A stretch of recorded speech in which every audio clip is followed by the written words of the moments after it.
We need to wait for this. Are we recording? This conference is being recorded. Okay. Okay. All righty. Well, good morning. We're going to go ahead and get started. It is 10:04, and we are going to go ahead and call the Commission on State Mandates January 24th, 2025 meeting to order. Welcome to our hybrid meeting. For those of you participating in person, I do have some housekeeping information on the table near the door. Are paper copies of the meeting, revised notice and agenda, new filings, proposed consent calendar, and witness list. The electronic public hearing binder is also located there on a laptop. Please note that the room is microphone, so speakers and microphones are on all devices must stay muted for the duration of the meeting to eliminate feedback noise. When called up for an item, the parties and witnesses will please come to the witness table, 2 at a time, and sit at the designated laptops. The restrooms are located out the door and down the hallway to the right. The women's room is across the open atrium. The key for both restrooms are on the table as you exit the conference room. And finally, please take note of the emergency exits in the room. Okay, for those participating remotely, the materials for today's meeting, including the revised notice, agenda, proposed consent calendar, and witness list, are available on the Commission's website at www.csm.ca.gov under the Hearings tab. When being sworn in at the beginning of the hearing and when called for an item, the parties and witnesses will please turn on their video and unmute their microphone.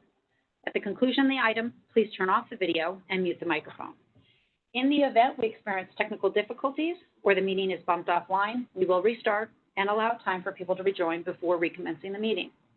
Finally, please remember to speak slowly and accurately for the benefit of the court reporter and an accurate transcript of the hearing.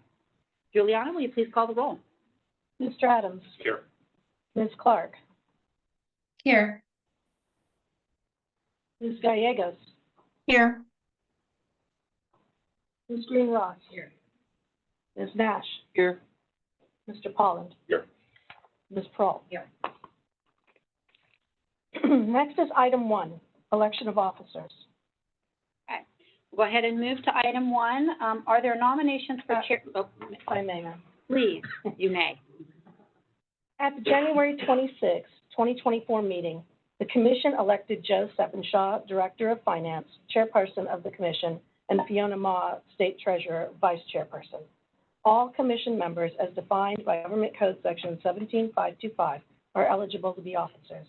The Commission's regulations do not describe an election procedure. However, the regulations specify that Robert's Rules of Order are the Commission's default rules. Under Robert's Rules of Order, there are 2 ways to hold the election. 1, nominations may be made and a vote taken. A nomination does not require a second. A motion may be made. 2, a motion may be made to elect a member chairperson or vice chairperson. A motion requires a second, and then a vote is taken. Staff recommends that the current chairperson conduct the elections of the chairperson and vice chairperson. Thank you. I apologize for running ahead. Not at all. Okay, so with that, are there nominations for chairperson, and is there a motion for election of a new chairperson? Madam Chair, I would make a nomination to retain Director of Finance Joe Stephenshaw as our chair. We do not need a second, is that correct? For a nomination, no, ma'am, we do not. Okay. Okay, so we have a motion to retain the current chair, Director of Finance, Joe Stephenshaw, as chairperson. Are there any other nominations? Okay. Just for the record, ma'am, that is a nomination that we are proceeding on. Okay. And seeing other, I'm sorry. So seeing no other nominations, do we need to take a vote then for that one? Objection, or do we move forward without objection? We could take a vote. Okay. Okay, so the motion, there's been a motion to elect the Director of Finance, Joe Stephenshaw, as chairperson. Just to correct, a nomination, not a motion. I'm sorry. Yes, sorry. A nomination. Thank you. Or I'll make it a motion, Thank you. whatever. My vice chair is being so helpful this morning. Thank you. Is there a motion? You'd like to make that a motion? Sure. Okay. All right, now we have a motion. And I will second And that. now we have a second. Thank you. All right, now may we call the roll? Yes, ma'am. Mr. Adams? Aye. Ms. Clark? Aye. Ms. Gallegos? Aye. Ms. Green Ross? Aye. Aye. Ms. Nash? Aye. Mr. Polland? Aye. Ms. Peralt? Okay, that motion carries. Let's see if we can do this next one a little cleaner. I apologize. Madam Chair, Yes. I would be happy to make a motion to, nominate Malia Cohen, the State Controller, as Vice Chair. That is a motion. Thank you for clarifying.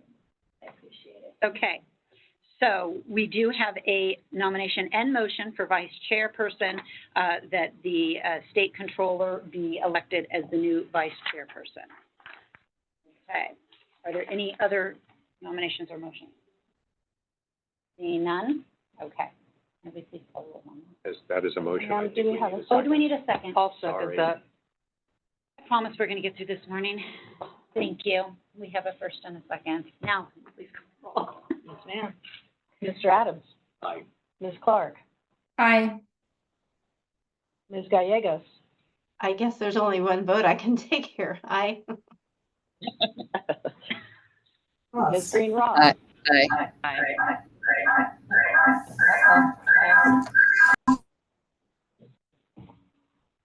Hold on one second. We have some technical difficulties. So you can just leave that. I hope that's only one vote. I know, that felt like that was a lot of votes. I only voted You once. feel strongly. For the record. Okay, great. Ms. Nash? Aye. Mr. Polland? Aye. Ms. Peralt? Aye. Okay, Next, we continue with item 1 and the subcommittee appointments. Last January, the following subcommittee members were elected. Personnel Subcommittee, Joe Steppenshaw, Director of Department of Finance, and Fiona Ma, State Treasurer. Legislation Subcommittee, Malia Cohen, State Controller, and Lee Adams, County Supervisor, and Samuel Asefa, Office of Land Use and Climate Innovation Alternate. Litigation Subcommittee, Fiona Ma, State Treasurer, Renee Nash, School District Board Member, and Malia Cohen, State Controller, Alternate. This is an opportunity for members who wish to serve on the subcommittee to volunteer to do so, and for those who would like to switch or discontinue their current roles to do so. Any member may volunteer and nominate themselves to serve, and upon a vote of the commission, may serve on the subcommittee. Nominations may be made and a vote taken. A nomination does not require a second. A motion may be made to elect a member for a subcommittee. A motion requires a second. Staff recommends that the members nominate themselves to continue to serve or to be newly appointed to the subcommittees upon approval of the commission. Staff further recommends that the chairperson conduct the elections for the positions on the Personnel, Legislation, and Litigation subcommittees. The membership of the Commission's Personnel Subcommittee for 2024, Joe Steppenshaw, Director of the Department of Finance, and Fiona Ma, State Treasurer. we'll take these one at a time. Okay, so are there any nominations for the Personnel Subcommittee? And is there a motion for the appointment of the Personnel Subcommittee members? I guess I would nominate that the Personnel Subcommittee, I would nominate the Personnel Subcommittee as stated by Executive Director Demers. Nomination, are there any other nominations? Okay. Seeing none, is there a motion? I will move to elect the subcommittee as stated. Second. We have a motion and a second. And go ahead and call the roll. Mr. Adams? Aye. Ms. Clark? Aye. Ms. Gallegos? Aye. Ms. Green Ross? Aye. Ms. Nash? Aye. Mr. Polland? Aye. Ms. Peralt? Okay, that motion carries. All right, we're going to move to the legislation, subcommittee appointments. Are there nominations to the legislation subcommittee, and is there a motion for appointment? I will nominate the Legislative Subcommittee state as presented by Executive Director Demers.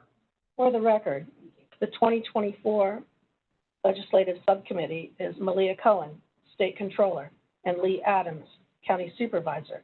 Samuel Asefa, Office of Land Use and Climate Innovation, alternate. I would second that motion. So you haven't made a motion? Sir, would you like to make a motion? Sure. I'll move that, keep that legislation subcommittee as it is. And I will second that motion. Okay, we have a first and a second. If we'll please call the roll. Mr. Adams. Aye. Ms. Clark. Aye. Ms. Gallegos. Aye. Ms. Greenroth. Aye. Ms. Nash. Aye. Mr. Polland. Aye. Ms. Peralt. Okay, that motion carries. So finally, we'll go ahead and move to the litigation subcommittee.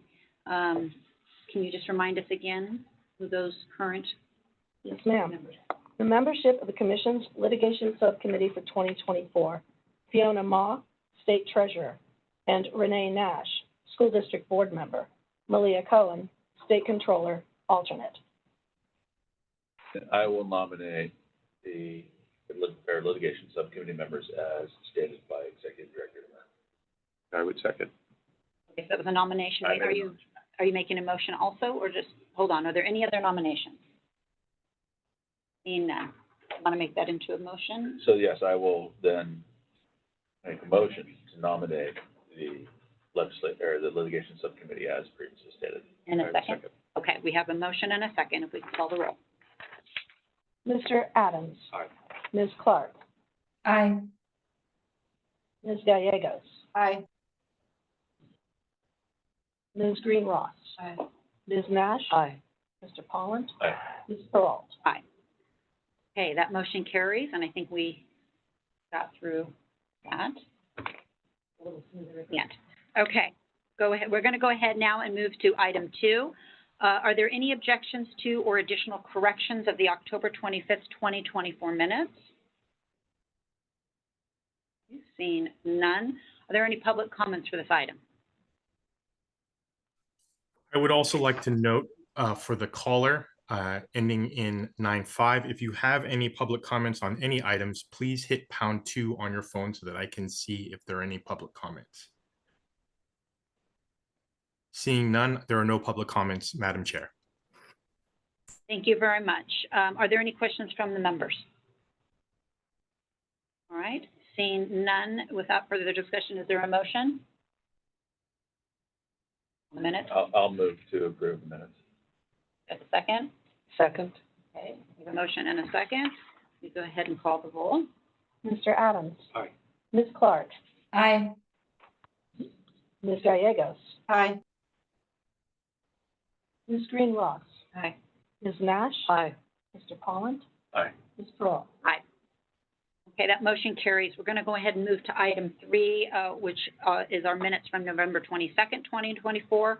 Are there any objections to or additional corrections to the November 22nd, 2024 minutes?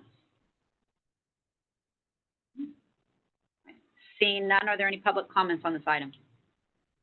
Madam Chair, there are no public comments. Okay, are there any further questions or discussion from members? Okay, seeing none, if there's a motion. I'll move approval of the November 22nd, 2024 meeting. Okay, moved by Member Nash. We have a second I will second. and a second. We go ahead and call the roll. Mr. Adams. Aye. Ms. Clark. Aye. Ms. Gallegos. Aye. Ms. Greenroth. Aye. Ms. Nash. Aye. Mr. Polland. Aye. Ms. Peralt. Okay, that motion carries. All right, we'll move on now to public comment. Juliana? Thank you. And now we will take up public comment for matters not on the agenda. Please note that the Commission may not take action on items not on the agenda. However, it may schedule issues raised by the public for consideration at future meetings. We invite the public to comment on matters that are on the agenda as they are taken up. Thank you very much. Is there any public comment for items not on the agenda? Seeing none in the room, is there any online? Madam Chair, there are no online public comments. Okay. All right, so hearing no further public comment, we'll go ahead and move now to the consent calendar. Next is the proposed consent calendar. Items 4, 6, and 7 are proposed for consent. Are there any objections to the proposed consent calendar from members? Seeing none, from members of the public? Madam Chair, I do not see any online public comments. Okay, do we have a motion to adopt the consent calendar? Madam Chair, I would move adoption as presented. Okay, and a motion by Mr. Adams, Second. second by Ms. Nash. May we please have a roll call? Mr. Adams? Aye. Ms. Clark? Aye. Ms. Gallegos? Aye. Ms. Green Ross? Aye. Ms. Nash? Aye. Mr. Polland? Aye. Ms. Peralta? All right, that motion carries. We'll go ahead and move now to swearing in. Will the parties and witnesses for item 5 participating remotely, please be sure that both your first and last names are listed on your Zoom window for the benefit of the court reporter. The parties and witnesses participating in person, please approach the witness table. And all parties and witnesses, please rise.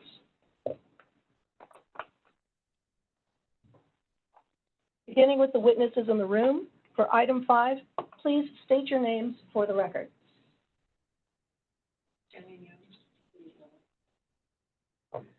Gregory Newmark, Special Counsel for the City of Dublin and the Alameda Countywide Clean Water Program. Rajiv Narayan, County of Santa Clara. Teresita Sablan for the State Water Board and the San Francisco Bay Regional Water Board. Amel Wadwani, State Water Board and San Francisco Bay Regional Water Quality Control Board. And will the witnesses appearing remotely please state your names for the record? Margo Laskowska, appearing for the City of San Jose. Keith Licton with the San Francisco Bay Regional Water Board. Donna Furby, Department of Finance. Thank you. Do you solemnly swear or affirm that the testimony which you are about to give is true and correct based on your personal knowledge, information, or belief? Yes, I do. Yes. I do. Thank you. Thank you. Next is item 5. Chief Legal Counsel Camille Shelton will please present a proposed decision on California Regional Water Quality Control Board, San Francisco Region, order number R2-2009-0074, 10 TCO2, 10 TCO3, and 10 TCO5. At this time, we invite the parties and witnesses for item 5 participating remotely to please turn on your video and unmute your microphone, and those participating in person, please come to the table as you're called. Thank you. Good morning. This test claim alleges reimbursable state mandated activities arising from the 2009 stormwater permit issued by the San Francisco Bay Regional Water Quality Control Board, which merges 6 prior regional permits into one. The following sections of the test claim permit have been pled by the claimants. Number 1, various provisions in section C2 addressing municipal maintenance activities. Number 2, various provisions in section C8 addressing monitoring and reporting. Number 3, various provisions in sections C10 addressing the reduction of trash by 40% by 2014, 70% by 2017, and 100% by 2022. And finally, the sections C11F and C12F addressing mercury and PCB diversion studies. Staff recommends that the Commission adopt the proposed decision to partially approve the test claim from December 1st, 2009 through December 31st, 2017, only for the activities identified in the conclusion, which mandate a new program or higher level of service and result in increased costs mandated by the state. Consistent with the Commission's prior decisions, reimbursement is denied beginning January 1st, 2018, because the claimants have the authority to impose stormwater fees without the requirement to seek voter approval, and thus there are no costs mandated by the state pursuant to Government Code Section 17556D beginning on that date.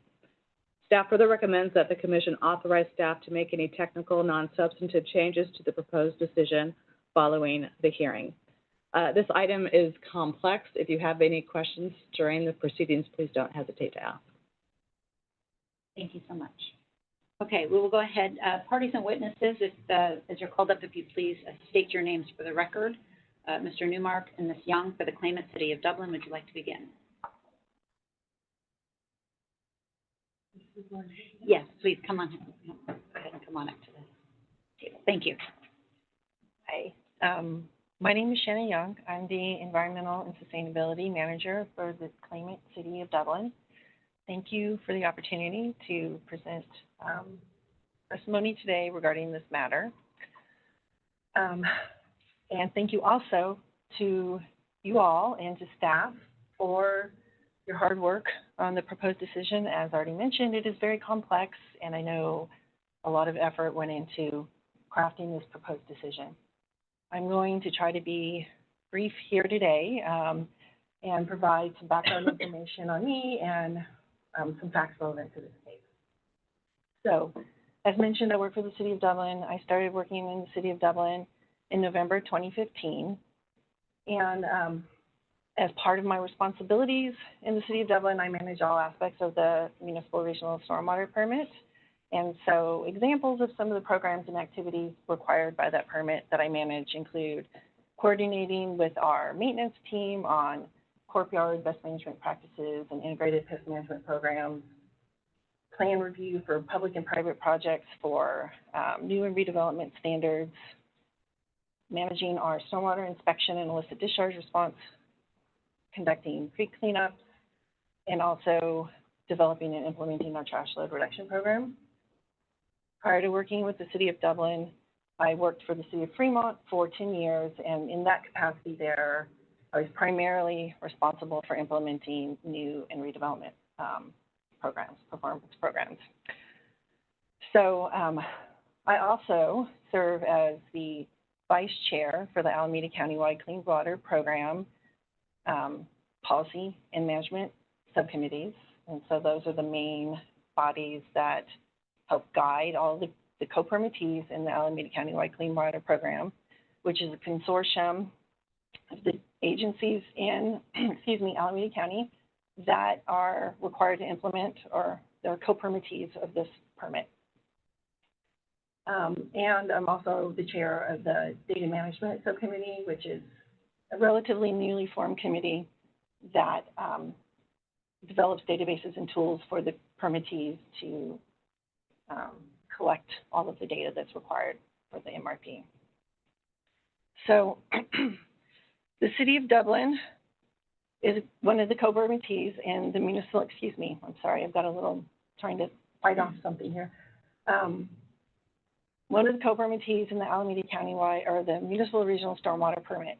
This is the first regional permit. It used to be countywide permits, and so that's why it's called MRP1 in this test claim here. And I have reviewed, I'm familiar with the MRP1, and I'm also familiar with the associated fact sheet. So as mentioned, there are many issues in this proposed decision, but I'm only going to focus on one of them primarily, and that is the ability of cities to levy fees after Prop 218, SB 231 was passed in 2018. The proposed decision states that the new mandated requirements at issue here, monitoring trash and mercury and PCB diversion studies, address waters and areas within the regulatory control of the permittees. And that's on page 389 of the proposed decision. So we disagree that we have the activities that I'll discuss here today are within our regulatory control. I'll provide some facts related to that. And we hope that these facts will help encourage the Commission to ask staff to revise this portion of the proposed decision to address the, thank you so much. Sorry. To address the points I'm raising today. So, first, I want to mention that provision C11F and provision C12F in MRP1, they were included in the permit to address total maximum daily loads for PCBs and mercury in San Francisco Bay. So those TMDLs for mercury and PCBs, they're exhibits BB, items 32 and 33 respectively. So those activities are required to comply with the provision C11F and C12F do not address and do not occur in waters and areas within the regulatory control of the City of Dublin. So, according to the PCB's TMDL itself, it's intended to address waters impacted by PCBs in the San Francisco Bay. And those bodies of water included in the TMDL specifically include Sacramento, San Joaquin Delta within Region 2, the water body, Regional Water Quality Control Board Region 2, Suisun Bay, Carquinez Strait, San Pablo Bay, Richardson Bay, San Francisco Bay. Oh, sorry. Where did you leave off? Suisun Bay. Suisun Bay, okay. Carquinez Strait, San Pablo Bay, Richardson Bay, San Francisco Bay, Mission Creek, Oakland Inner Harbor, Fruitvale Site, and Oakland Inner Harbor Pacific Dry Dock Yards. There's also, San Francisco Bay is separated in segments, lower, central, but it's basically all of San Francisco Bay. So the programs that are required are intended to address these water bodies that are impacted by PCBs and mercury. And the program is a government service that is not immediately available to property owners in Dublin and is imposed for general governmental service, where the service is available to the public at large as much as it is to property owners in the City of Dublin. To demonstrate this, we submitted a map that's included in the documents that you received this week. If we can show that exhibit, please, at CC1.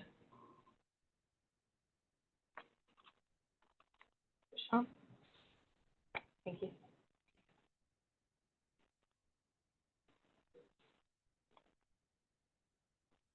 You could scroll down to the map, please. It should be on the next page.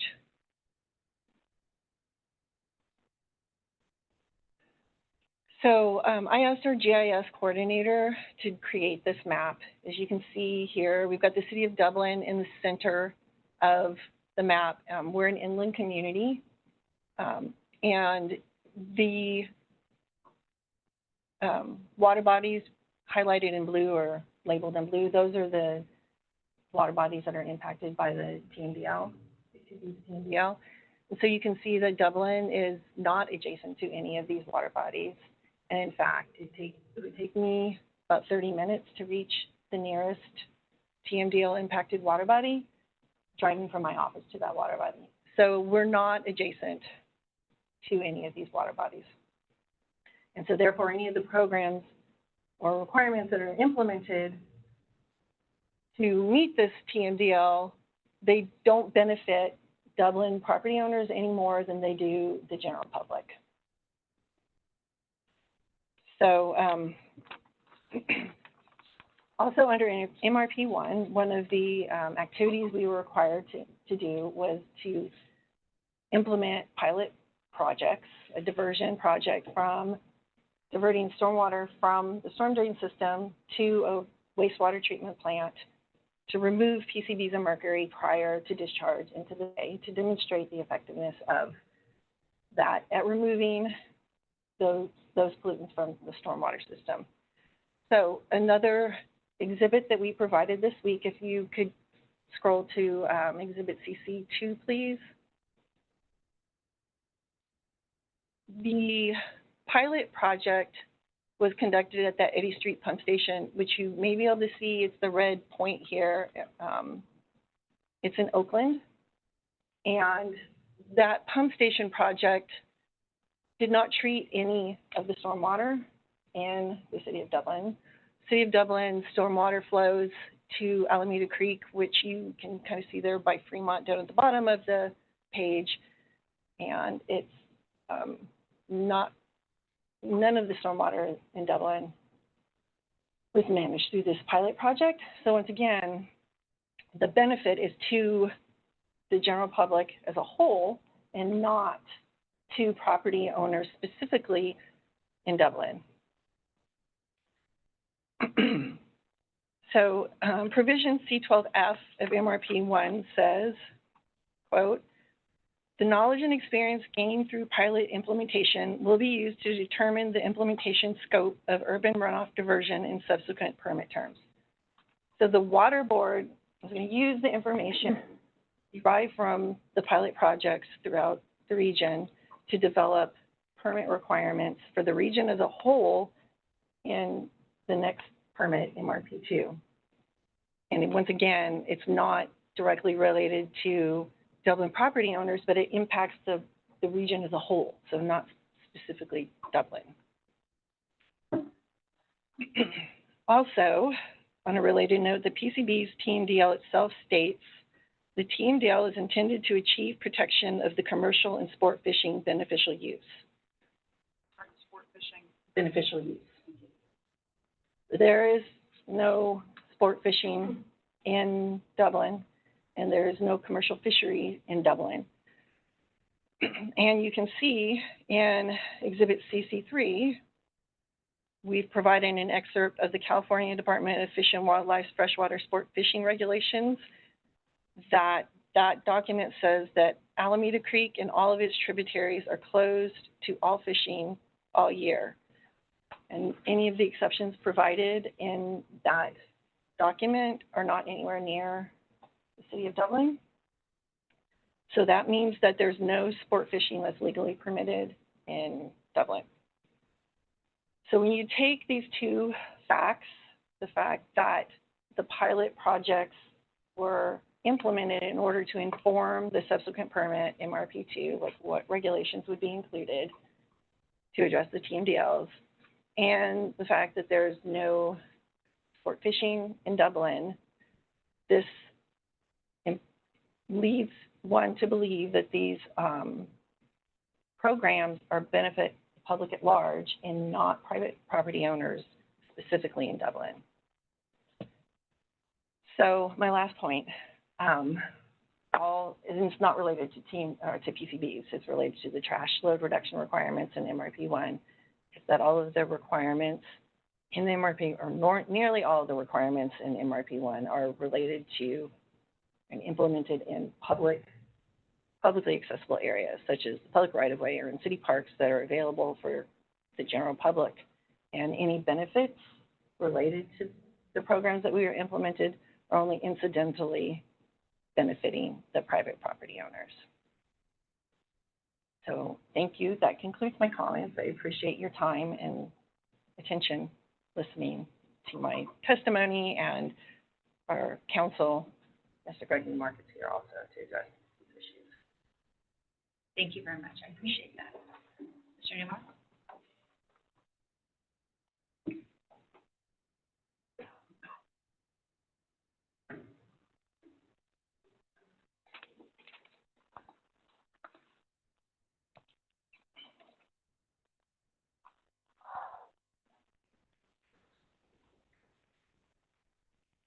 Good morning, Honorable Chair and members of the Commission. My name is Gregory Newmark. I'm Special Counsel for the City of Dublin and the Alameda County-wide Clean Water Program. I've been working on this MRP1 test claim permit myself since 2010. So we're grateful for the opportunity to have a hearing on these important issues today. Like Ms. Young, I appreciate staff's time, attention, and careful analysis as reflected in the proposed decision. We agree with the vast majority of the decision, and we appreciate the proposal to grant the test claim on numerous important requirements. Our request, as you heard from Ms. Young, is to postpone a decision on the test claim today to the March meeting or later. We recognize there's been a lot of hard work that's been put into this 400-plus page decision, but we believe a little more work is needed to address some incorrect and unsupported critical statements in the proposed decision that we'll be discussing today. We're going to focus almost exclusively on Section 4.2 of the draft proposed decision and the reimbursement denial after January 2018. We'd ask the Commission to direct your staff to bring back a proposed decision revised to address the evidence and arguments raised today.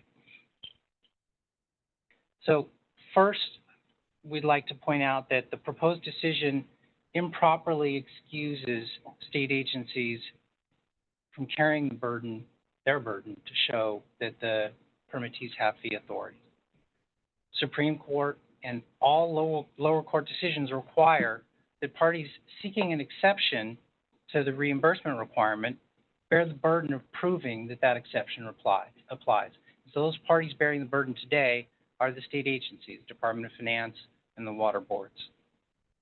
The Supreme Court said, quote, here, the state must explain why federal law mandated these requirements rather than forcing the operators to prove the opposite, end quote. Now, we don't have a federal mandates issue in this case. The issue there was federal mandates exception. Here, the issue is the fee authority exception.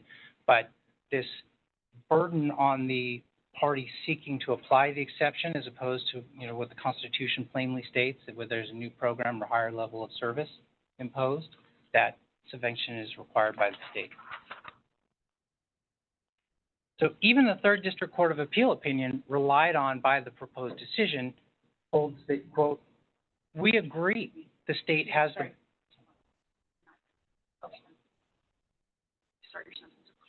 Sure, thank you.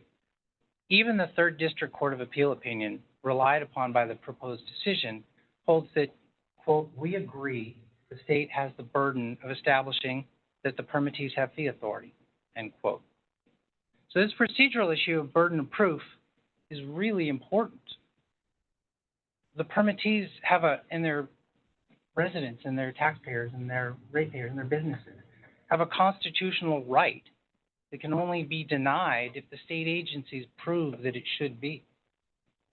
In this test claim, the proposed decision says only that, quote, the commission disagrees with these contentions, end quote, meaning the Dublin and the countywide programs contentions.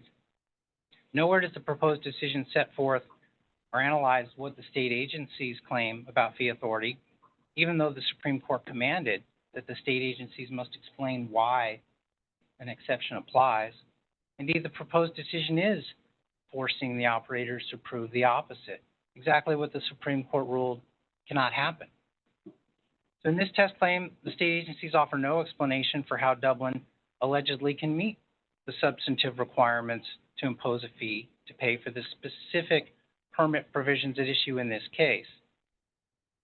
There's no justification for excusing the state agencies from their Supreme Court imposed burden and denying Dublin its constitutional right.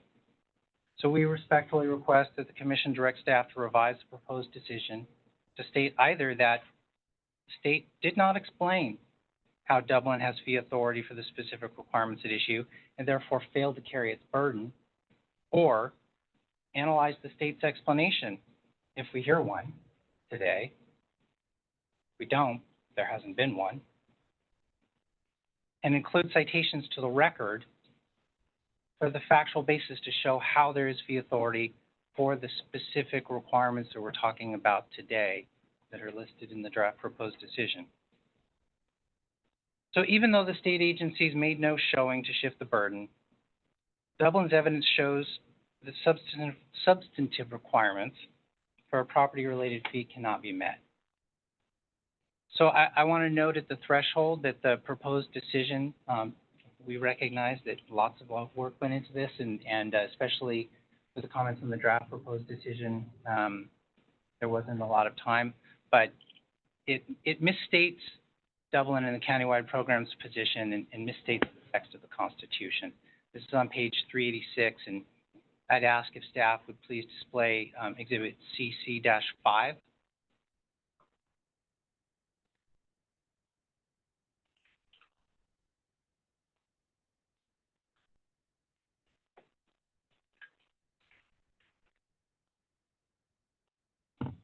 Are you talking about page 386 hard page or PDF page?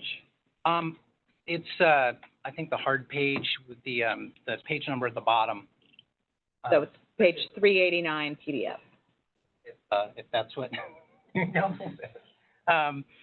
Okay, so this is just a chart that my office created showing the specific text of the Constitution on the left with the way that those same requirements for a property-related fee are summarized in the draft proposed decision. And you'll see the first two are pretty close, but the third one is what we want to focus on, and we believe the proposed decision seriously misstates this requirement.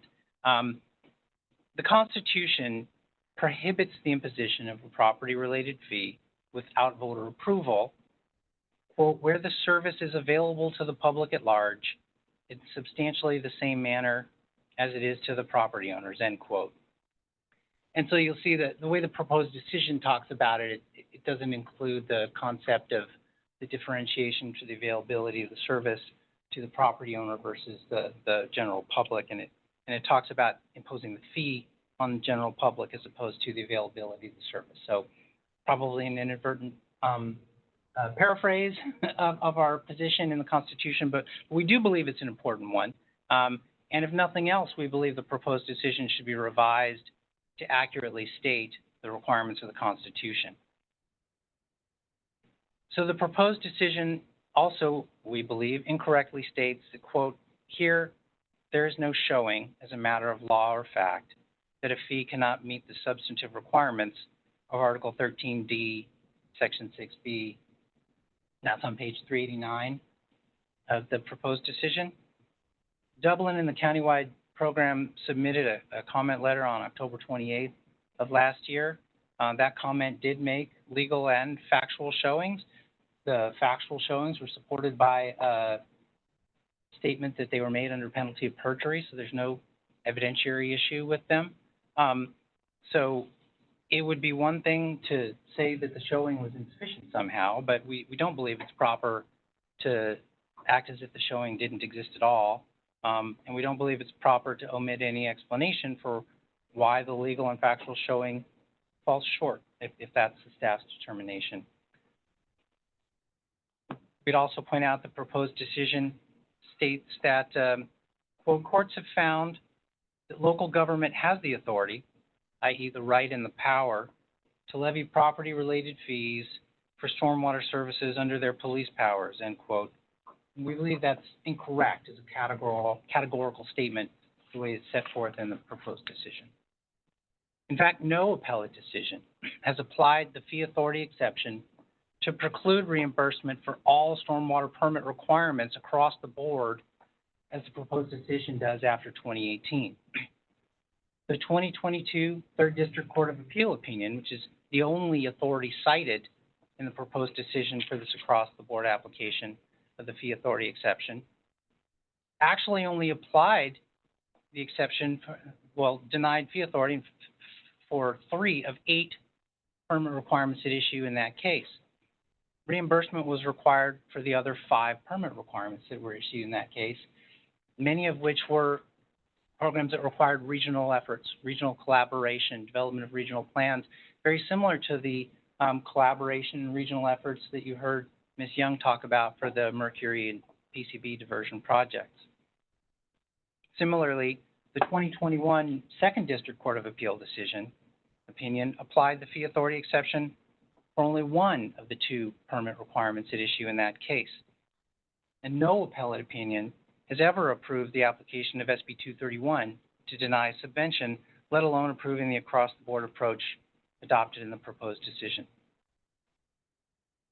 The proposed decision incorrectly states that, quote, the new mandated requirements at issue here, monitoring, trash, and mercury and PCB diversion studies, address waters and areas within the regulatory control of the permittees, end quote. And this is the portion that Ms. Young called out.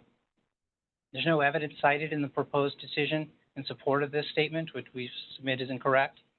And as you heard from Ms. Young, the only evidence in the record demonstrates that these requirements do not address waters and areas within the regulatory control of the City of Dublin. So the evidence and argument today shows that the mercury and PCB diversion studies cannot be funded with property-related fees. So I'd ask that we look back at Exhibit CC-5 and remember that the Constitution prohibits the imposition of a property-related fee without voter approval, where the service is available to the public at large in substantially the same manner as it is to the general public.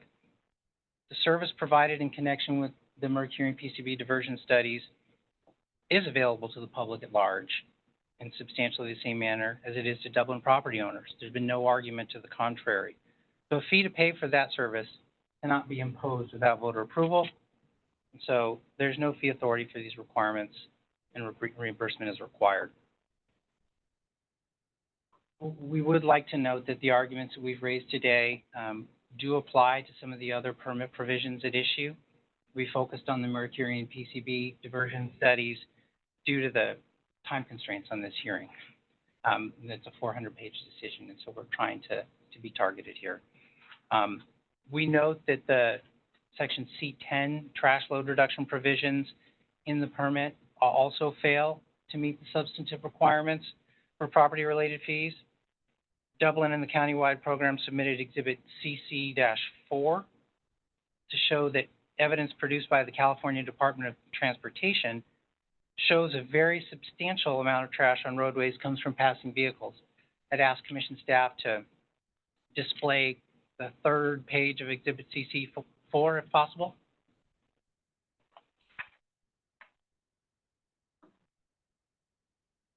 And if you could go to the last paragraph on the third page.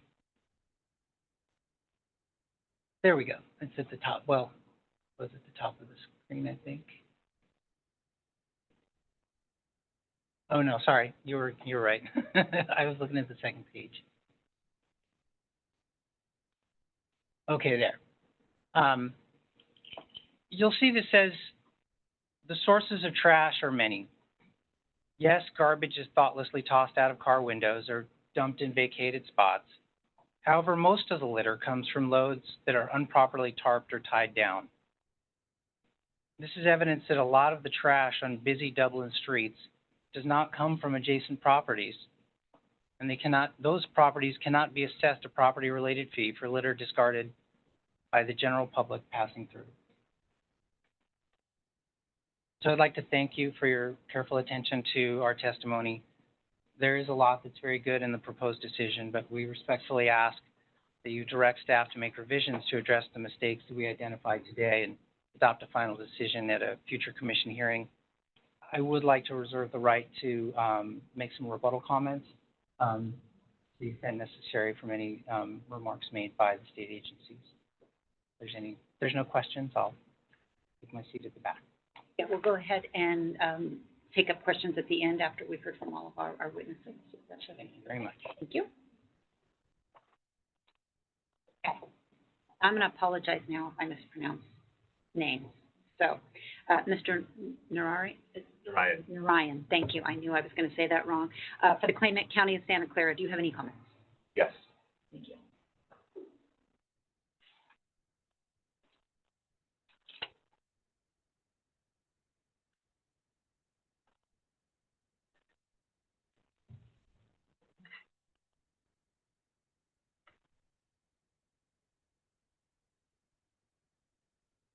Good morning, Honorable Chair, Commissioners gathered here with us in Sacramento, and Commissioners joining us virtually.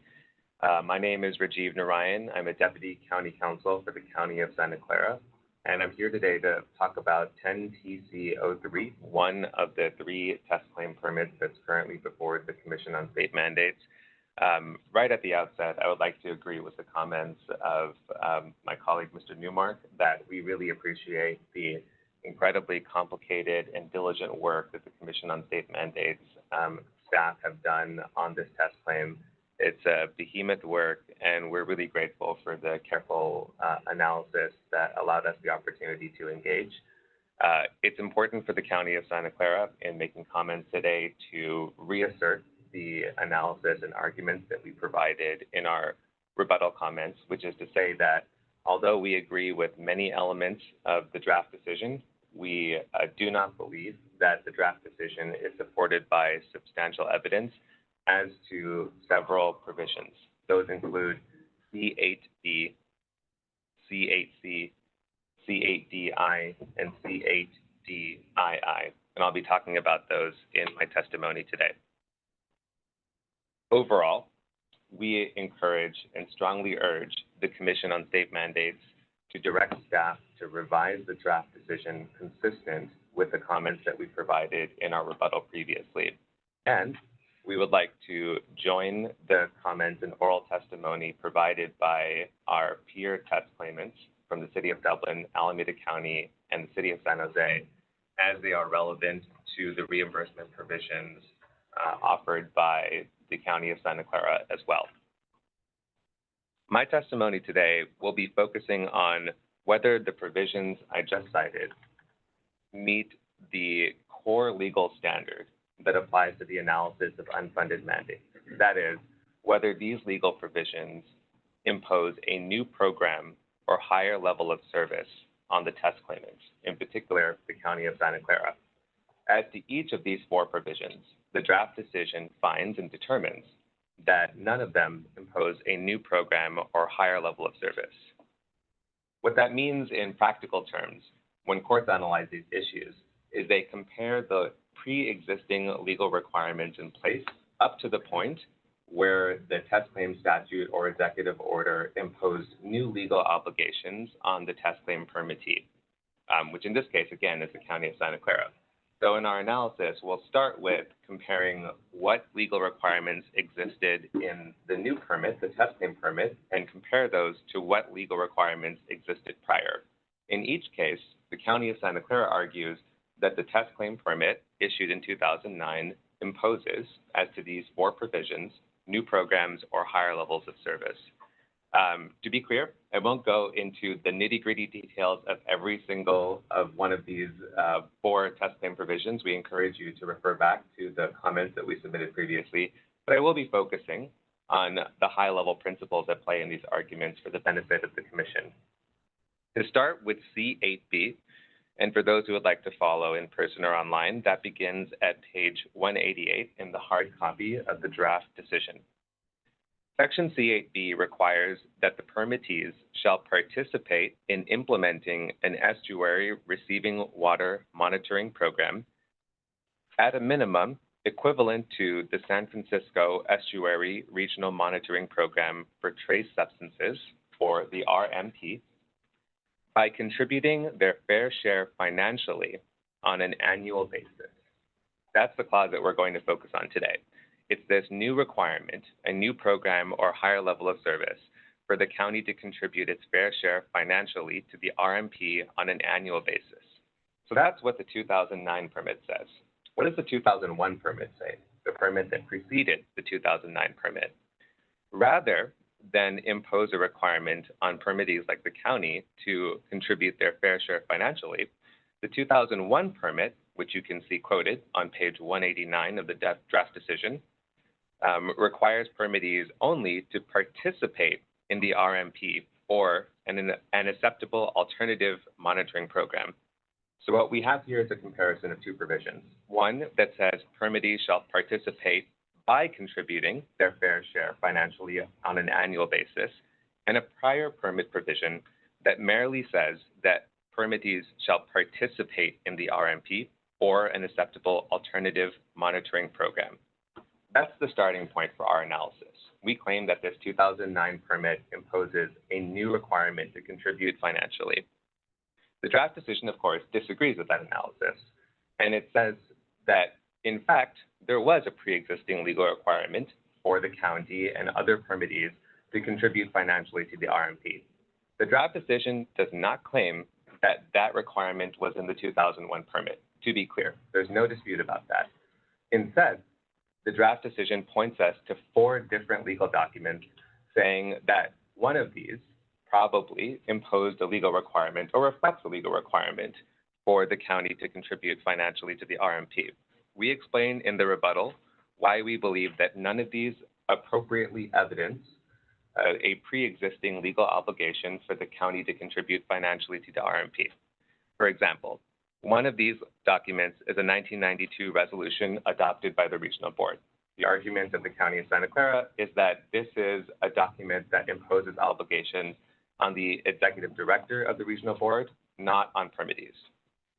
Then we're pointed to a memorandum of understanding between the regional board and the predecessor to the San Francisco Estuary Institute.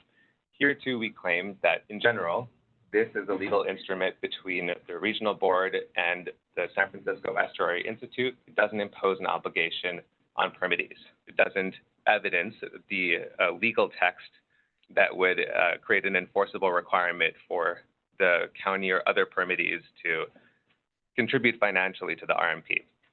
Then the draft decision points to a 1997 Santa Clara Valley Urban Regional Management Plan, which we would claim represents at most a voluntary commitment by the county and permittees to contribute financially to the RMP, and likely only reflects a summary or a description of actions taken in the past and does not itself, in the sections quoted, impose a legal requirement on the county or other permittees to contribute financially to the RMP.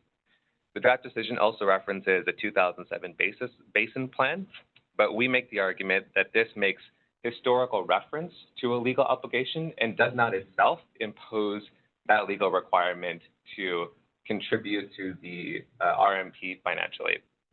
Why are we sweating these details? We're looking for the exact legal text and we're frustrated. We are nitpicking the documents that are provided in the draft decision. The reason is because it's our firm belief that if there is a prior legal obligation for the county or other permittees to contribute financially to the RMP, we have a right to see the actual legal text imposing that legal obligation on the county. And we want this because that's core to the analysis of whether there's a new program or higher level of service. It's the analysis and standard that courts have turned to time and again, including in decisions that specifically reference water permits. So to bring this back, consider a hypothetical example. You live in a county and the county tax collector is imposing a tax collection on your property. It's out of the tax collection season. You ask, what is the tax for? It doesn't seem to reflect your normal property taxes that's being collected outside of the normal period. The county tax collector tells you, well, this is for a new recreation center. Sounds great. Recreation centers are fantastic. You've used that rec center in the past. But you also know that taxes imposed by a county have to be done through a ballot measure. So you ask for the text of that ballot measure. The county tax collector says, okay, here is a 1992 resolution from the Board of Supervisors saying that we'll explore a ballot measure to impose a tax. Sounds like a reasonable thing for a Board of Supervisors to do, but it's not the legal obligation itself. So you go back to the tax collector and say, hey, I would like to see the ballot that was the ballot measure that was passed imposing this taxing instrument on my property. The tax collector comes back and says, hey, here's an MOU between the developer and the rec center saying that the county will try to impose a tax on properties in the area of the rec center. You say, okay, that sounds like a step that the county will take to explore a tax, but it's not the tax itself. Can you show me the actual language of the tax that I'm required to pay under law? So then the tax collector says, okay, how about you take a look at the membership fees that you have paid to attend this rec center in the past? And you say, okay, I understand that I voluntarily paid membership fees to this recreation center, but that's not the same thing as a tax or a ballot measure imposing a tax. I would like to see the actual legal text of the ballot measure imposing a tax on my property. At no point is a tax collector able to show you the actual legal text, the legal instrument imposing a tax on your parcel. If you wouldn't pay that tax, we believe that you shouldn't accept the analysis in the draft decision as to the financial contribution requirement of the RMP. Respectfully, we disagree with that provision of the draft decision. I want to turn now to provision C8C of the draft decision, which begins at page 198 of the hard copy. Provision C8C concerns status monitoring for water quality objectives. We showed that the 2009 permit greatly increases the sites and parameters for measuring water quality objectives. We do this in our rebuttal comment, as well as our test claim and test claim comments, by identifying specific conditions of permit compliance that were not present in the prior permit. These include, among other things, in the 2009 permit, 20 more sites for algal bioassessment, 23 more sites for chlorine samples, 8 more sites for temperature samples, 7 more sites for other nutrient samples, and 6 more sites for stream surveys. The draft decision does not claim that any of these particular sites exist in the prior permits in 2001 or in any other instrument.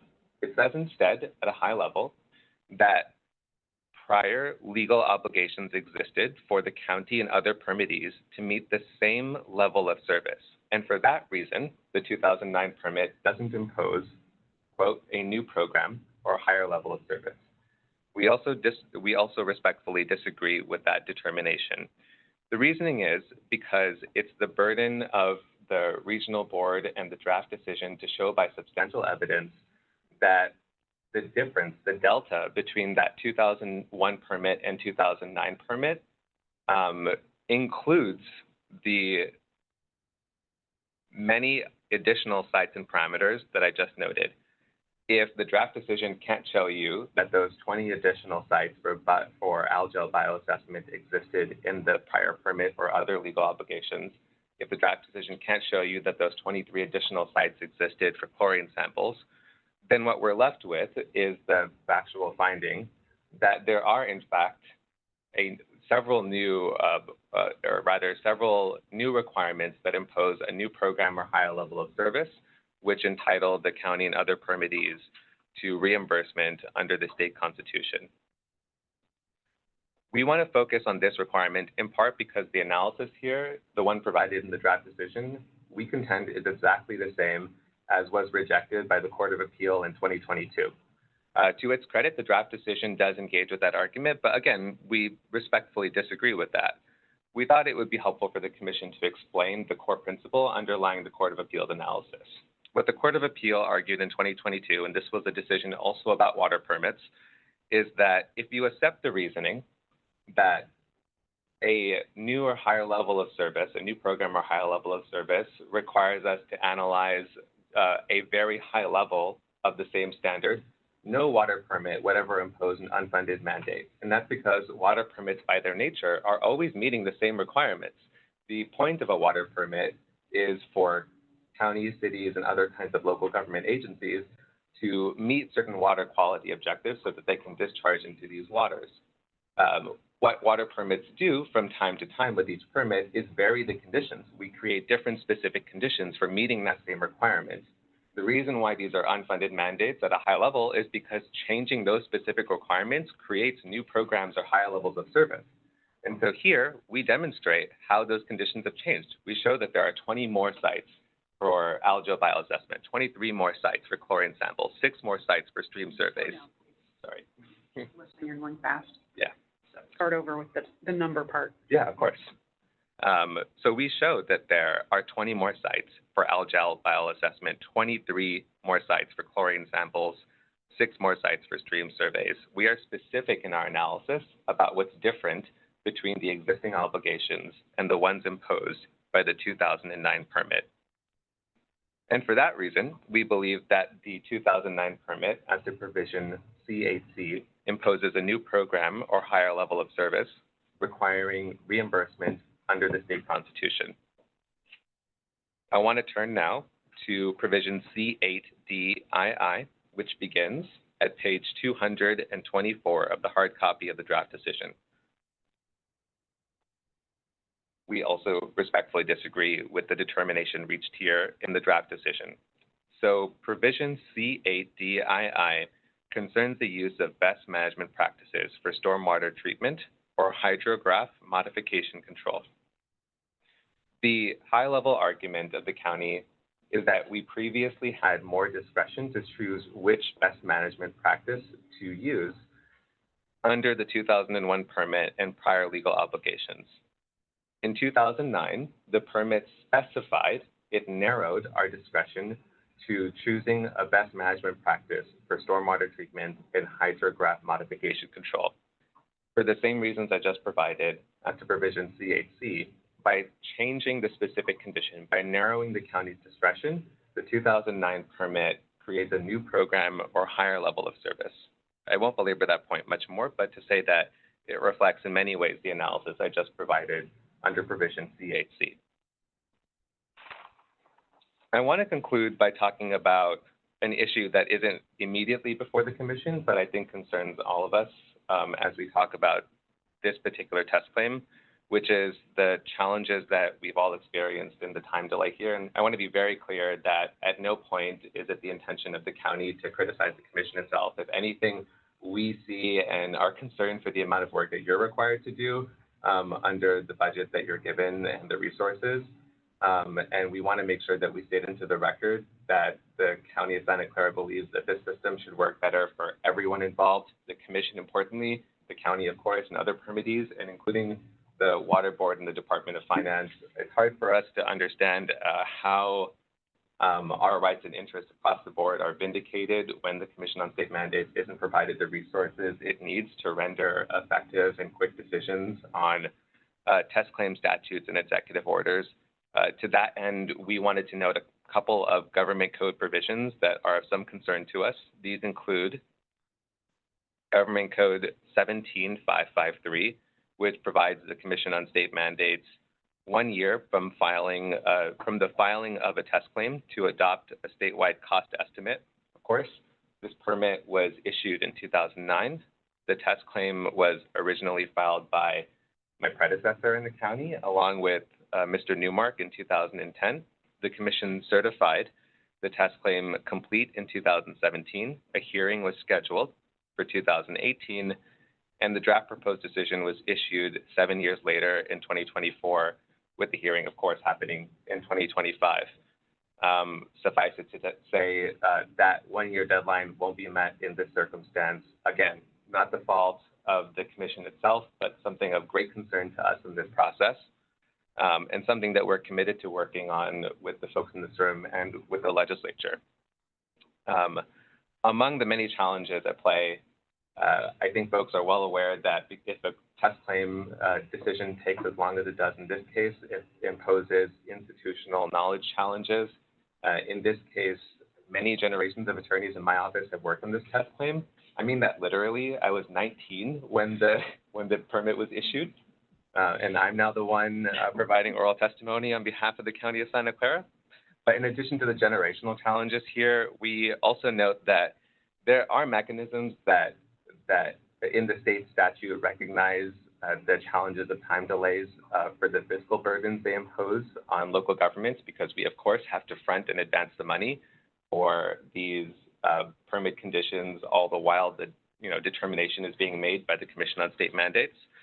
Government Code 17561.5, for example, provides that interest shall accrue to be paid to the test claimant in the initial reimbursement claim, but that interest only accrues after the statewide cost estimate is adopted. Here, a statewide cost estimate has not yet been adopted, even though the state statutory scheme contemplates that that adoption should take about a year.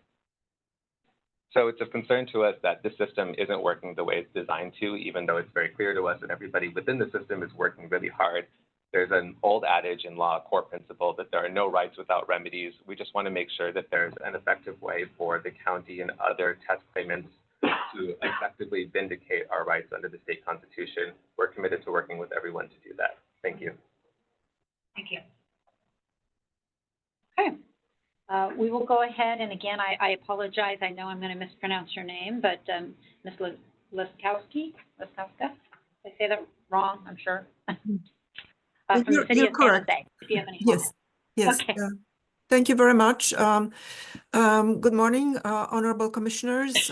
My name is Margo Laskowska. I'm a senior deputy city attorney for the city attorney's office for the city of San Jose, and I represent the claimant, city of San Jose. The city of San Jose joins in the testimony, comments, and arguments provided by the County of Santa Clara, City of Dublin, and Alameda Countywide Clean Water Program. And San Jose's arguments will focus on issues related to provision C2, which is unique to San Jose claim. It concerns municipal operations, and provisions of Section C2 direct the City of San Jose to control and reduce non-stormwater discharges and polluted stormwater to storm drains and water courses during, I quote, operation, inspection, and routine repair and maintenance activities of municipal facilities and infrastructure, close quote. Sections C2B, C2C, C2E, and C2F at issue are unfunded mandates because public entities are legally and practically compelled to construct and maintain their public property, and because these provisions create new or higher levels of service. The city does not voluntarily participate in a program. For stormwater infrastructure, courts rejected the state's argument that's included in the proposed decision that by owning and maintaining a storm drainage system, public entities voluntarily participated in the permit system. That's in the case of the Department of Finance versus the Commission on State Mandates. The real party was the County of Los Angeles. In 2021, the citation is 59 Calop 5th, 546 at page 560. The court there stated that, I quote, in urbanized cities and counties, deciding not to provide a stormwater drainage system is no alternative at all. The drainage of a city in the interest of public health and welfare is one of the most important purposes for which the police power can be exercised.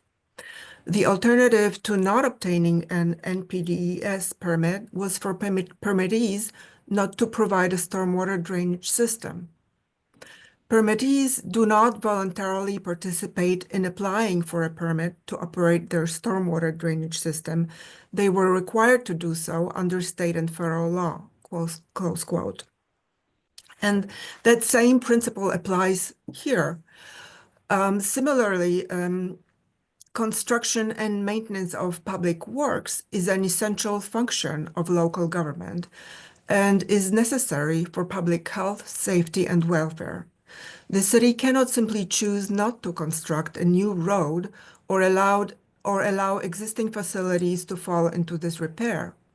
Like a stormwater system, deciding not to provide new public works or not to maintain existing public works is so far beyond practical reality that public entities are compelled to act.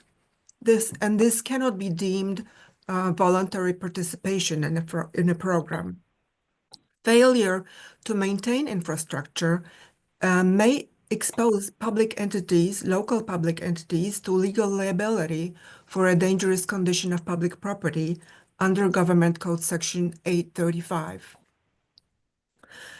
This case is not like the Kern High School district case relied on by the proposed decision. It's the case name is Department of Finance versus Commission on State Mandates. The real party was Kern High School District, and the citation is 30 Cal 4th 727. It's a 2003 decision. That case involved requirements for participating in a voluntary grant, in a voluntary program funded by a grant. Here, there are no grant funds proposed for construction and maintenance of public infrastructure. And indeed, the current case was distinguished by the court in Department of Finance versus Commission on State Mandates. The real party was County of Los Angeles. The case was decided in 2021, and the citation is 59 Calop 5th 546. The relevant pin site is on page 561, and there the County of LA court distinguished the Kern decision by stating that the Kern holding does not apply where, and I quote, the local governments are required under federal and state law to obtain a permit for any discharge from a municipal storm sewer system serving a population of 100,000 or more.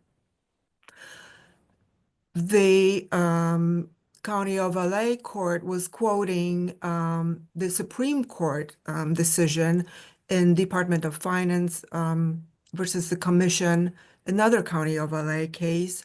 The citation is 1 Cal 5th, 749. The pin site is page 757. It's a 2016 decision. So on the basis of those two cases, and contrary to the Commission's current decision, the current case does not apply here. It is not practical for a public agency to function without using its constitutional powers to construct and maintain public infrastructure, because otherwise public infrastructure would be either unavailable or in disrepair. So a public entity realistically may not choose not to construct or maintain public property. In some, public entities do not voluntarily participate in a program when they construct, expand, or maintain public property. The second part of my argument is that Section C2 is a new program or a higher level of service. Unlike the prior permit, the permit at issue does not contain the language, quote, to the maximum extent practical, close quote. As stated by the court in the County San Diego case, which is Department of Finance versus Commission on State Mandates, the real party, County of San Diego, 18 Cal App 5th 661. It was a 2017 case. So as stated by the court in that County of San Diego case, the maximum extent practicable gives the local government, quote, discretion to make a choice, such as to determine which specific controls were necessary to meet that standard, close quote. But the permit at issue here removed the maximum extent practicable language. Therefore, instead of allowing the city discretion in how to comply with it, the permit mandates certain implementation levels and reporting levels. This conclusion is consistent with the analysis in the County of San Diego case that I just mentioned. Consequently, in Section C2, the permit at issue contains a new and expanded scope of responsibilities. In conclusion of my remarks, Section C2 and its subsections B, C, E, and F are state mandates requiring reimbursement, and the City of San Jose respectfully requests the Commission to modify the proposed final decision accordingly. Thank you. Thank you very much. Okay, Ms. Farabee from the Department of Finance, do you have any comments? You're muted, Ms. Farabee.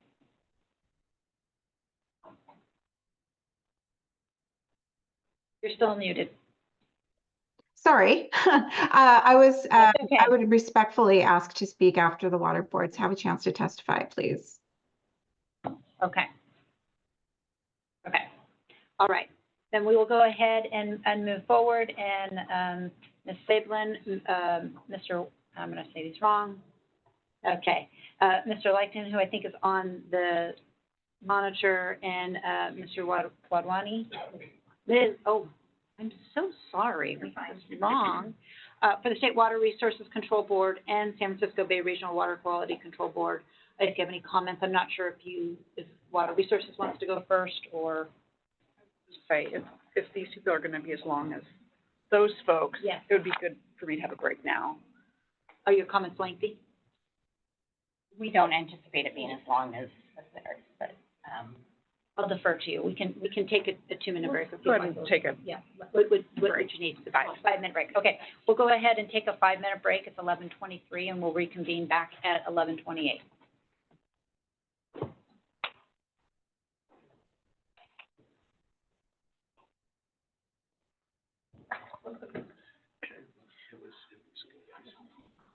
Yeah. Yeah, it was. not clear. Nominate people. Then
enough years doing this, it starts to seep in, right?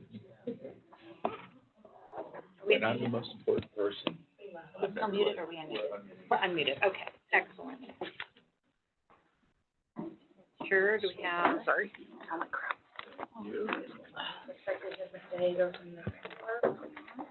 Okay, all right. Are you ready? Yep. Okay, excellent. We'll go ahead and reconvene, and we'll go ahead and hear from the State Water Resources Control. Okay, now we're ready. Good morning, commission members, almost afternoon, commission members and staff. I'm Chair Sita Sablan from the Office of Chief Counsel at the State Water Resources Control Board. Also here with me today is Amel Wadwani, Assistant Chief Counsel. And we also have from the San Francisco Bay Water Board, we have Keith Lichten, the Division Manager for our Stormwater Program. I will start off with the claimants, where the claimants also stated that we commend staff on all the work they put into this giant proposed order. A lot of thought went into it, and while we don't agree with everything in the order, we have stated our objections in our written comments, so we won't restate those here. We agree with the proposed conclusions that would deny reimbursement, including staff's analysis of the objections claimants made in their written comments on the proposed draft decision and the testimony they provided today.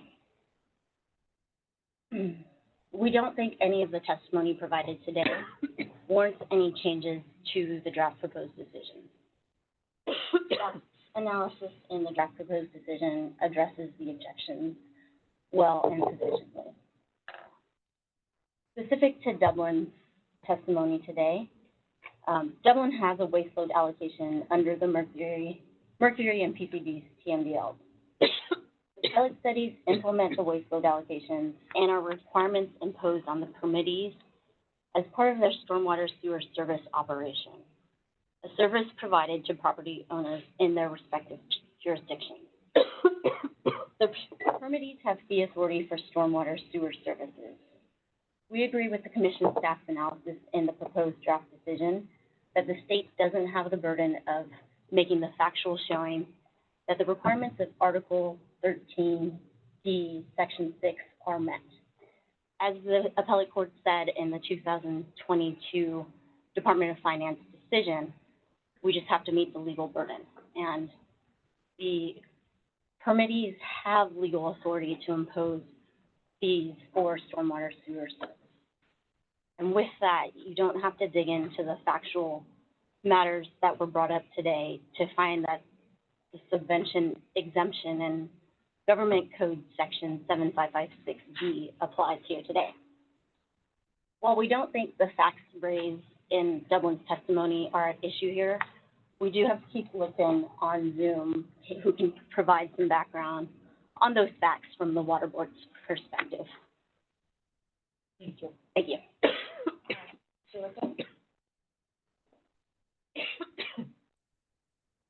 Oh, sorry. Go ahead. Yes, Mr. Lichten, go ahead. Thank you. Chech, I wasn't sure if that was my key. Thank you for the time this morning. So as Chech mentioned, I'm Keith Lichten, Division Manager at the Regional Water Board, and I manage our region's municipal stormwater program. I'll just offer a few thoughts. First, just noting that San Francisco Bay is our region's crown jewel and a significant reason why people move to and live in the Bay Area. There is a benefit to the general public, but there's a separate benefit to property owners whose property values are affected in part by the Bay's health and by the health of creeks discharging to the Bay and the communities that those make possible. This morning and in Mr. Newmark's communication dated January 22nd, 2025, Dublin raises a question about the role of MERP 1 required PCBs and mercury pilot studies looking at the diversion of stormwater runoff to the sanitary sewer, provisions C11F and C12F. The idea is that there's not a benefit to Dublin property owners. And so I'll just offer a few notes on that. The idea, a subset of private property owners is a source of PCBs, those who have PCBs containing building materials or businesses that may have materials with PCBs, or those who have had historical discharges of PCBs on their properties. And most or all property owners are significant sources of mercury in urban runoff that discharges to the storm drain, in part because a significant source of mercury is an aerial deposition. In some cases, those discharges will happen or are happening. In other cases, like for PCBs, they are historical, and the PCBs are now distributed on the broader landscape. So that's to say, these pollutants are not simply coming from public property. Now, MERP permittees, through their local ordinances, could require private property owners to address the pollutants directly. And in fact, the City of Dublin's stormwater ordinance at section 7.74.090 prohibits the discharge of non-stormwater like mercury and PCBs to the storm drain. And the city's stormwater ordinance subsequently states in section 7.74.110 that liability for such discharges is the responsibility of the person causing the discharge. As such, property owners have and have had a responsibility to prevent the discharge of materials other than stormwater, including PCBs and mercury, to the storm drain. With that said, though, that's not necessarily the most cost-efficient or cost-effective approach, sort of property owner by property owner requirements. And so the MERP instead, in getting to the testimony in the letter, the MERP sets up a framework where permittees implement actions that make sense to address discharges of PCBs and mercury. In some cases, such as for significantly contaminated sites, permittees, or we, the Department of Toxic Substances Control or US EPA, do impose requirements directly on individual property owners, for example, by requiring site cleanup, control of PCBs during demolition, or implementation of other best management practices to control pollutants like street sweeping, housekeeping, to get them out of that conveyor belt of runoff that goes to storm drain creeks and the bay. And that's because those are the measures that make sense given the relative concentrations and loads of those pollutants. But a broader range of controls is appropriate to efficiently control those impairing pollutants as they're distributed across the landscape and given the loads and concentrations that they're present at. And a benefit is accruing to property owners who otherwise would be expected to control the pollutants. So let's go back to that pilot program for diverting urban runoff to the sanitary sewer. The program was part and parcel of implementing the PCBs and mercury TMDLs, and it was part of the overall program of implementation as explained in the MERP 1 fact sheet. And so that was starting with pilot testing, going to focused implementation in areas where benefits are most likely to increase with those places that had more pollutants, more bang for the buck, and then full-scale implementation throughout the region. And the idea with this approach is good government, the idea behind pilot projects. So here, like with the permits monitoring requirements, permittees are collectively doing work over time and collectively learning from it, rather than each permittee repeating the work independently. So there's a question, are the pilot studies applicable to Dublin? They are, because while PCBs and mercury are present at relatively low concentrations in urban runoff, they're conservative pollutants. So they accumulate over time and they don't go away. And I need to interrupt, excuse me, Mr. Lichten. This is the court reporter. I think you're speaking too quickly. I beg your pardon. I cannot understand every word you're saying. So can you start your sentence over, please, or that paragraph?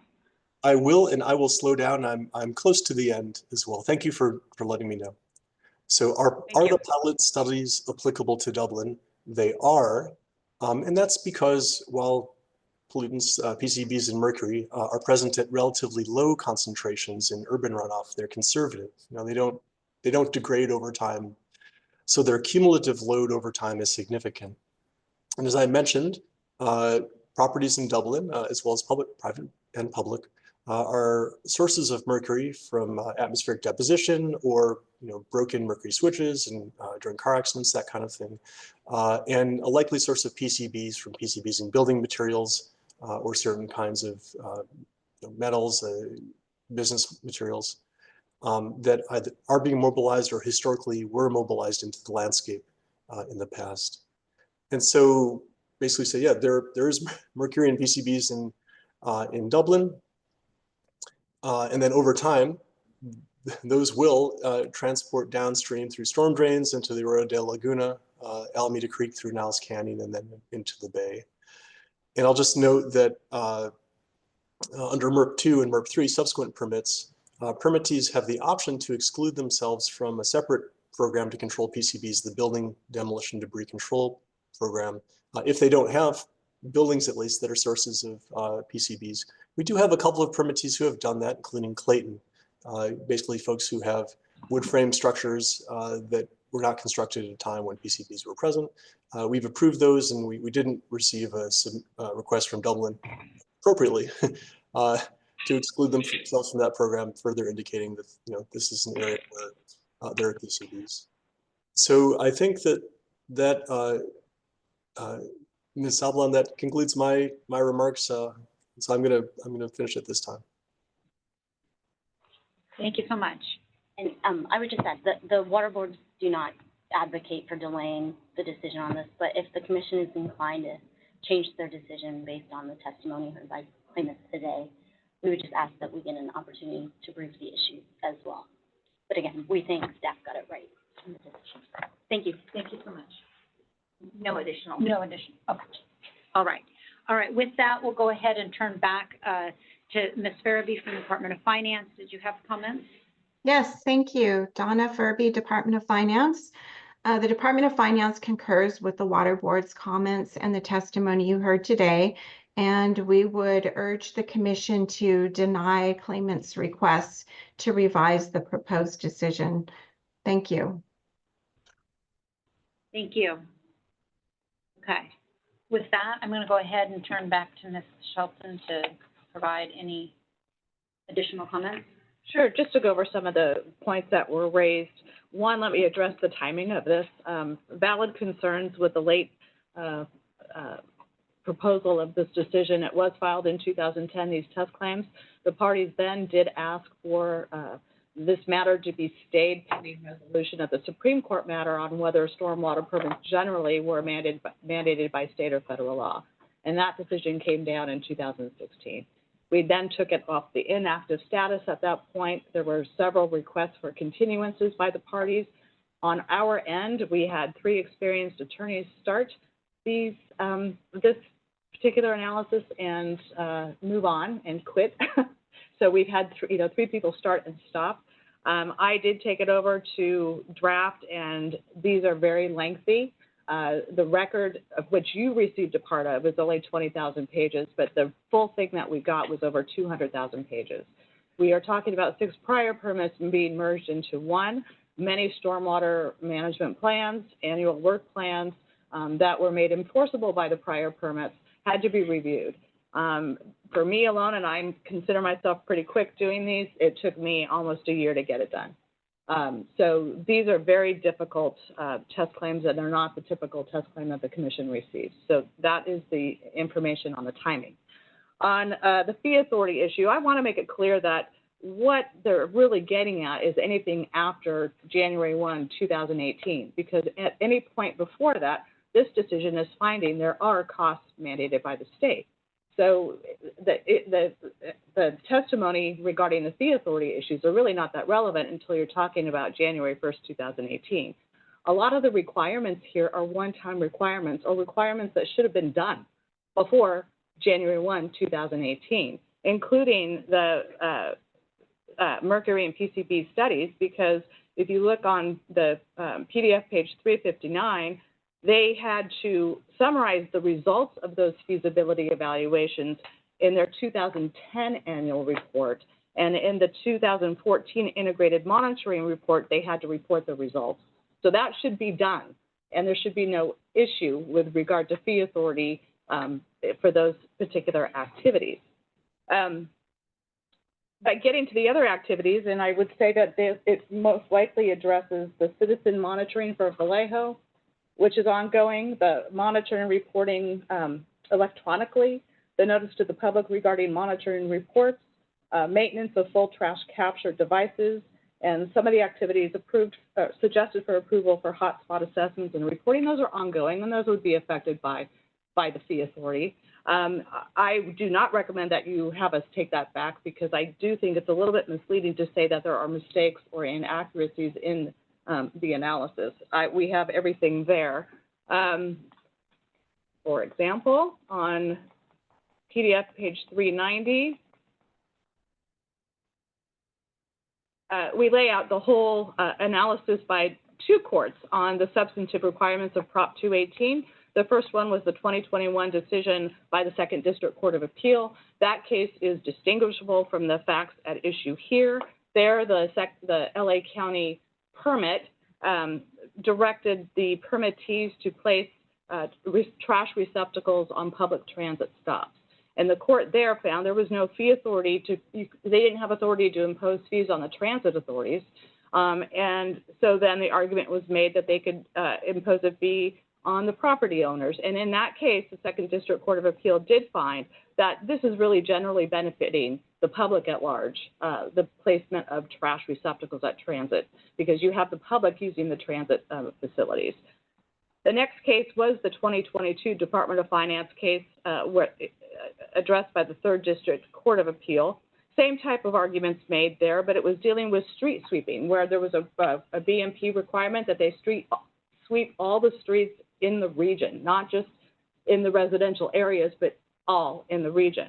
And there, the claimant was making the argument that it also didn't meet the substantive requirements of Prop 218. The court completely disagreed with that and also found that the state, even though the argument was made that the state had the burden of proof on exceptions arguments, that that burden did not apply with issues here, like that type of fee authority, which is usually a regulatory function of local government to establish the proportionality of the fees and the amount of the fee. Here, the court said,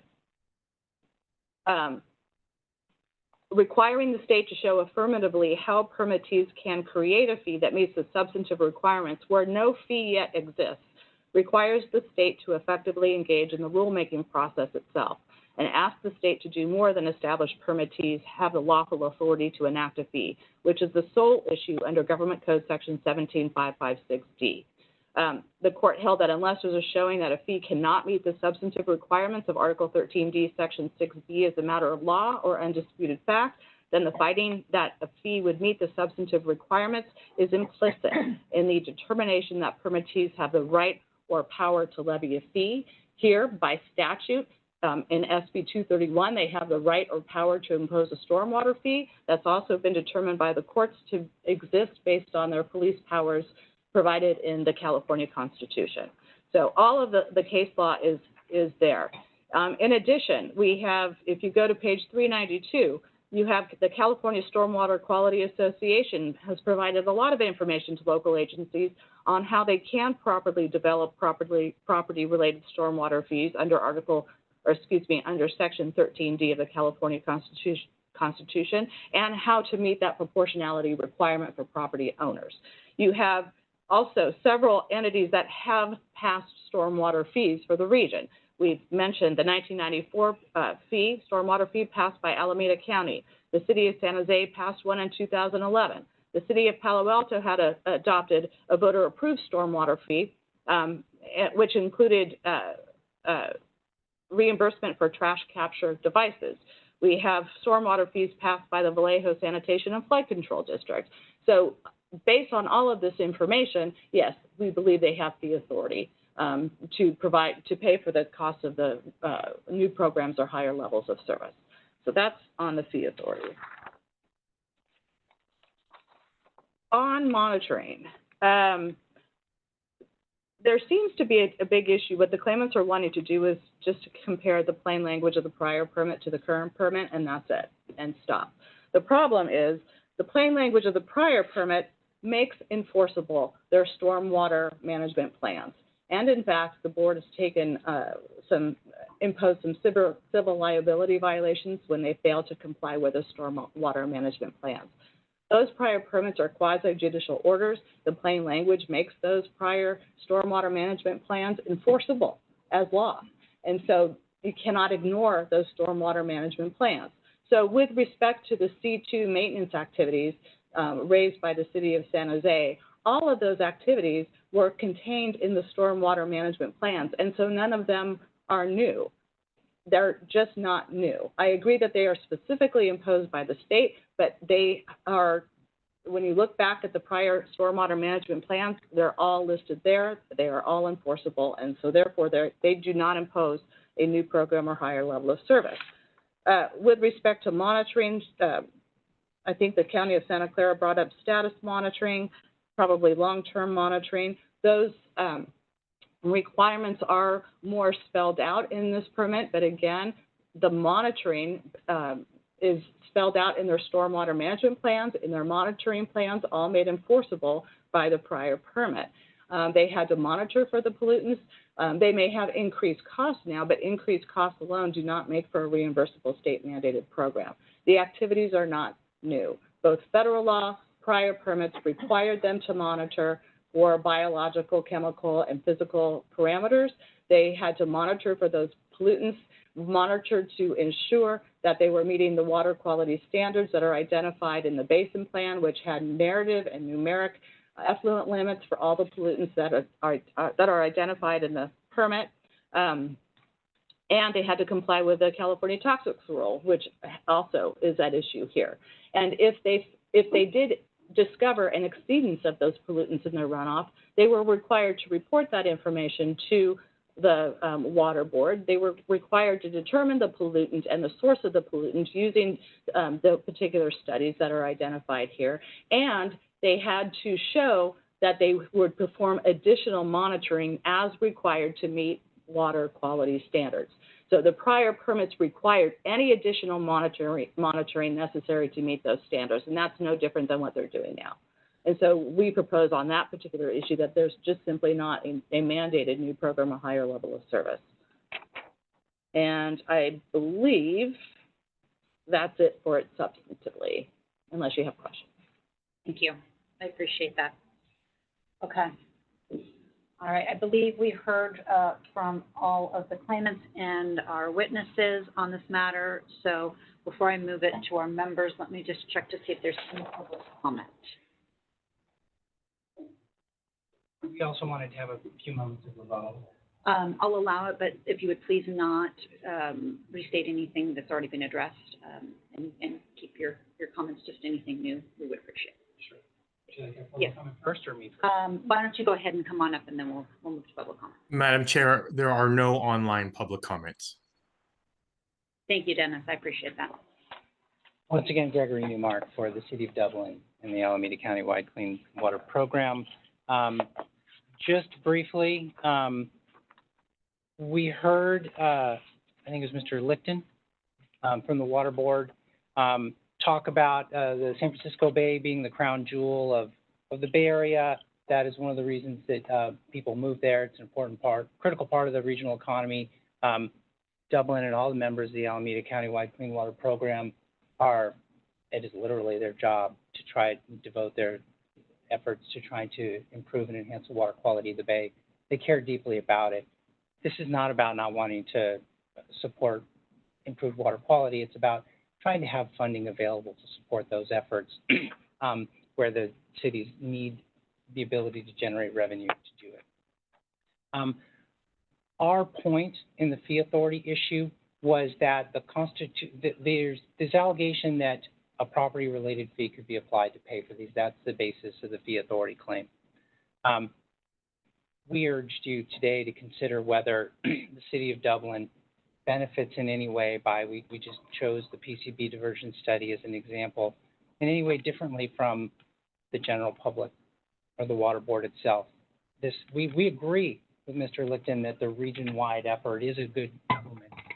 Where the water boards and the regulatory agencies know about particular properties that are contaminated with PCBs, as we heard, they do take action for those particular properties. We don't know where all the different minute sources of PCBs might be. I heard Mr. Lichten say that there are PCBs in Dublin and there's mercury in Dublin. There's PCBs in building materials, you know, blinds and things like that from way back, just like they're ubiquitous contaminants. So there's probably PCBs technically in any urban area, but we're not aware of PCBs being detected in any sample of stormwater coming from Dublin. So the fact that the PCBs might exist somewhere in a transformer up on a power pole somewhere in Dublin, inside the transformer, doesn't really have anything to do with whether there's PCBs in the stormwater coming out of Dublin. So I just want to make sure that the commission appreciates that distinction. We didn't hear anything that there's actual been detections of PCBs in stormwater from Dublin. So we laud the regional approach. We appreciate the collaboration to try to develop these diversion studies, but we would just submit, if you think about the diversion studies in particular, it will help guide better regional approaches, better smart government, but that benefits the water boards themselves and everybody who lives in the Bay Area, not just property owners in Dublin. They all benefit the same way, and therefore it's a service to the general public that needs to be funded that way. And so a property-related fee isn't available for that.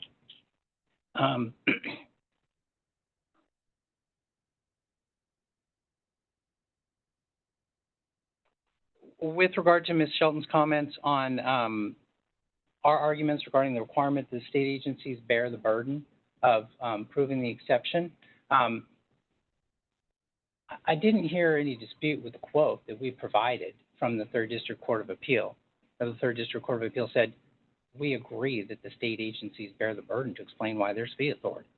And so the dispute is Ms. Shelton correctly pointed out, that there's a split of authority between the Second District Court of Appeal, which said the state agencies need to prove all the substantive elements of the claim.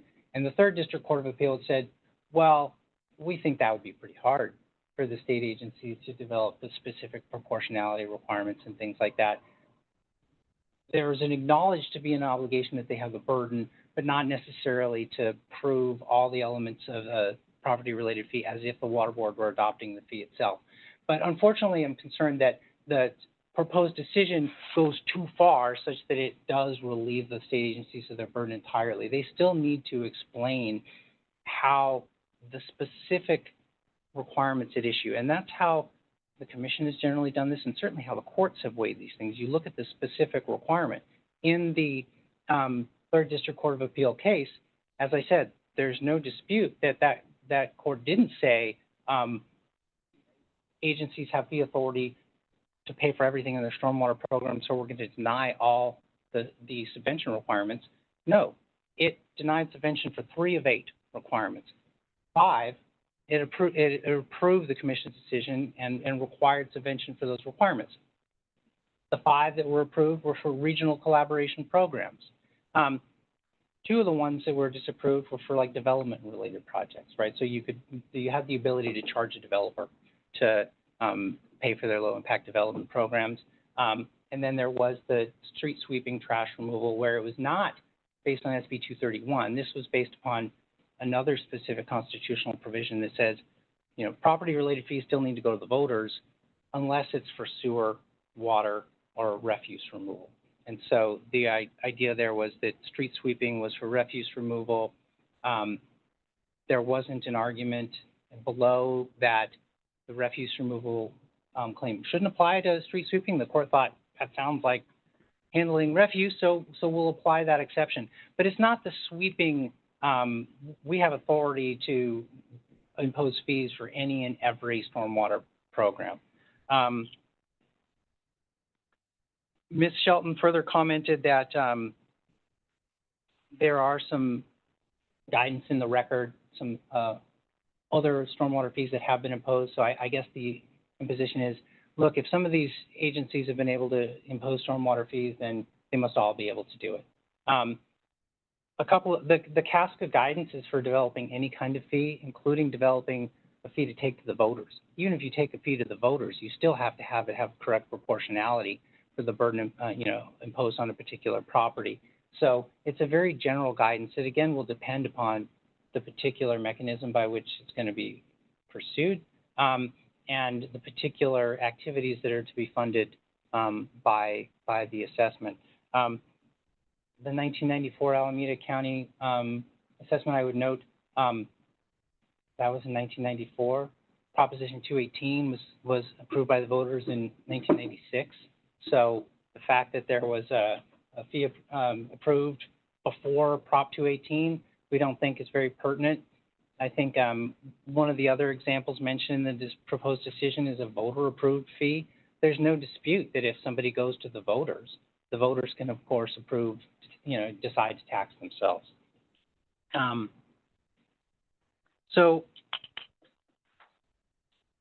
There's no dispute that the proposed decision as drafted right now does misstate the constitutional requirement. There's no dispute that the Third District Court of Appeal approval does not give sort of a categorical authority to impose stormwater fees.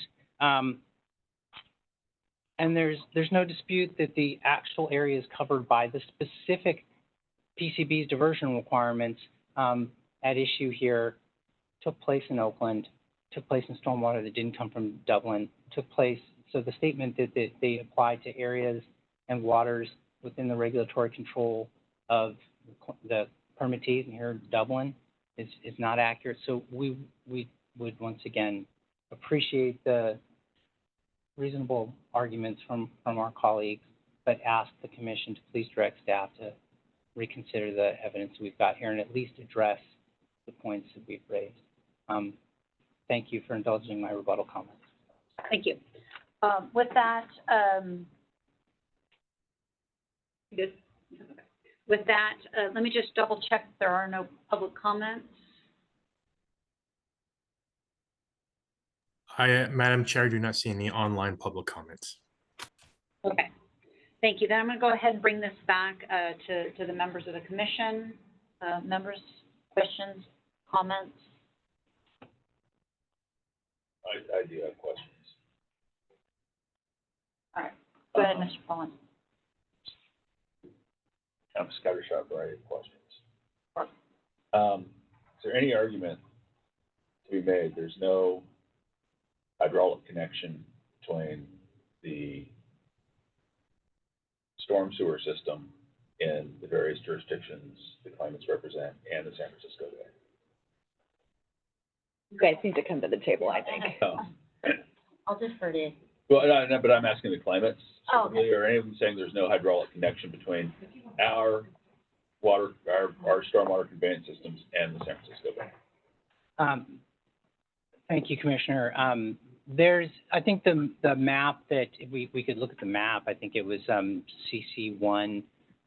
There's no dispute that the stormwater that falls in Dublin does go into tributaries to Alameda Creek and does ultimately reach the bay. And so the bay is a large resource. That's our point, is the bay is a regional resource enjoyed by the entire public. So, yeah, we don't. I understand your point. I just want to make sure that no one's saying, there's an insufficient, this isn't like the cases from 2010 where people were saying there's not sufficient hydraulic connection between the property that's seeking to be regulated and the, waters under the jurisdiction of the United States. There's nothing similar to that. We're not making that argument. There's a direct connection between pollutants on property to the stormwater system to the San Francisco Bay. Very generally, fortunately for all of us, the legislature organized the regional boards along watershed lines. So the San Francisco Bay Regional Board is all comprised of a watershed that drains to the bay. And since you're here, I did hear your argument that, your position that there's no evidence of PCBs generated on Dublin properties making their way into the San Francisco Bay. Did I hear that correctly? We've not located PCBs in any waters pulled from stormwater in Dublin. And so we heard the water board say, well, there's a regulatory waste load allocation assigned to Dublin along with every other MS4, but that is a general regulatory planning document. And again, we need to be very specific as to the specific activities. Has Dublin indeed tested for PCBs in its stormwater system? That is true, and otherwise I wouldn't be able to say we hadn't found it. Correct. Well, are you informed as to how long ago the testing was performed, and frequency and its recency? I probably have to ask. I can, yeah. So, as part of implementing the various municipal regional stormwater permits, I can say that I don't recall when the last time the PCBs were actually monitored from creeks, but I can say that the one area that we had considered partnering, so in Dublin, there's a federal facility, Camp Parks, and we had considered that that was probably the most likely location for PCBs in Dublin. And the facility, there was a project that the facility had reached out to the city to coordinate on, and we analyzed the soil samples and everything where we thought there was going to be PCBs maybe at Camp Parks, and we found nothing. And so that is is the most likely source of PCBs in Dublin. We didn't find anything. Dublin is a relatively new community. It was incorporated in 1980.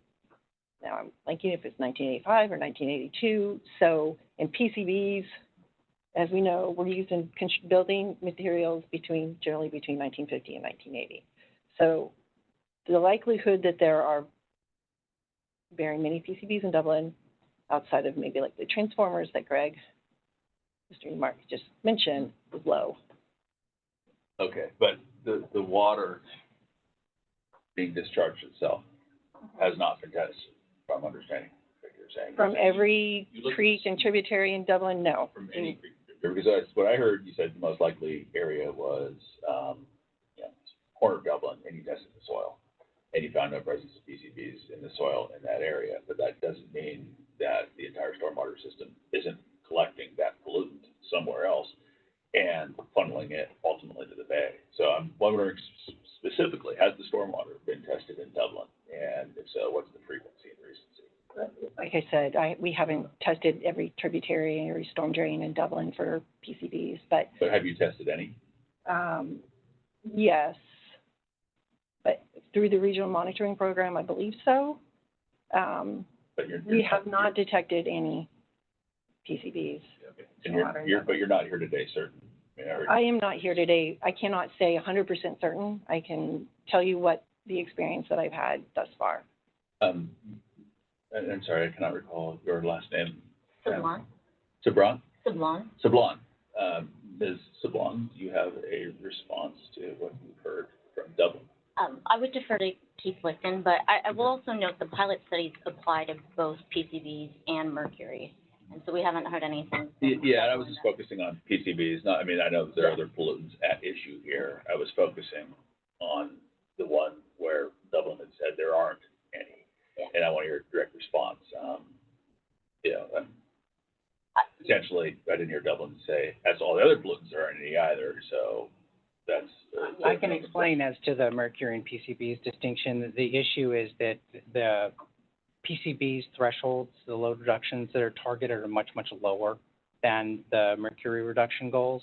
And so in the MRP permit, it's anticipated and stated, and the permittees agree that if you undertake load reduction projects and you achieve the PCB load reduction targets, you will have long since taken care of the mercury reduction targets. Because they're much more, you have to be more aggressive to take out more water, treat more water to achieve the PCB's load reductions. Okay. Hopefully that helps. Maybe. I don't know enough about treatment of those chemicals in water to say treatment of one equates to treatment of the other. So I'm just reserving. This would be something for Mr. Lichten, but I do believe like the thresholds we're targeting for PCBs are often like the parts per trillion, whereas in mercury we're often shooting for parts per billion. Mm-hmm. So there's an order of magnitude. Sure, I understand that. If you have two similar compounds and you're trying to treat one to parts per trillion, other to a parts per billion standard, and they're sufficiently similar, the method of treatment would eliminate the billion by eliminating the trillion. However, I don't know enough about these compounds to say that the treatment method used to address one also treats the other. It could, it couldn't. I have no idea. But I'm more interested in hearing the Water Board's response to your positions with respect to, PCBs generally, and because that's been the topic of the conversation here. And I'll defer to Keith Lichten. Great, thank you. So today, I'm not in a position to speak specifically to monitoring work that has been done within the city of Dublin, or just don't have that information immediately to hand. But let me speak to the overall framework of PCB's load reduction in the Bay Area. And we tend to divide the Bay Area into land uses, which we refer to as old industrial, old urban, new urban. And so you can imagine that I'm coming to you here from Oakland, which we would think of as both old industrial and old urban. So those are in order, those have relatively higher concentrations of PCBs. As the claimant, City of Dublin, and other folks have noted this morning, there are PCBs present in newer urban, just at lower concentrations. So what that suggests from the Water Board's perspective is that control measures to reduce PCBs, and we need to see an 80 to 90% reduction, according to the TMDL, of PCBs in urban runoff. But those measures to reduce PCBs are likely to be more focused in the areas with higher loads and concentrations in the old industrial and old urban parts of the bay. But that's not to say that they're also not needed because of the substantial reductions required in other locations that have PCBs. In fact, next week we're meeting with PG&E to look at its transformers and the reduction over time, potential discharges of PCBs in its system. Let me shift gears briefly to speak to the question of PCBs versus mercury. And appropriately, we note in the fact sheet that mercury, I don't want to say it sort of rides along with PCBs, but PCBs tend to be particulate associated. And so measures that reduce PCBs also tend to reduce mercury. The only challenge, you can imagine in some cases, we're just taking that load right out of runoff through street sweeping, where then the solids are disposed of at an appropriate location, or diversion to sanitary sewer, that kind of thing. So that's gone. In some cases, we have treatment controls like rain gardens or bioretention cells that are using soil and plants as a filter. Those tend also to remove both PCBs and mercury. There's a little bit of a complication because mercury can be transformed in those controls depending on, well, we don't need to go into the details. So it could subsequently be released. So there's a little bit more work to be done as we go forth. But as we note, because the mercury reductions are closer to half of the load, we would think if we achieve the PCBs reductions, which are more significant, that we'll also get there on mercury. A couple of notes there. Okay, another question for the claimants generally. If you know what proportion of the water load in the storm sewer system comes from municipal property versus privately owned property.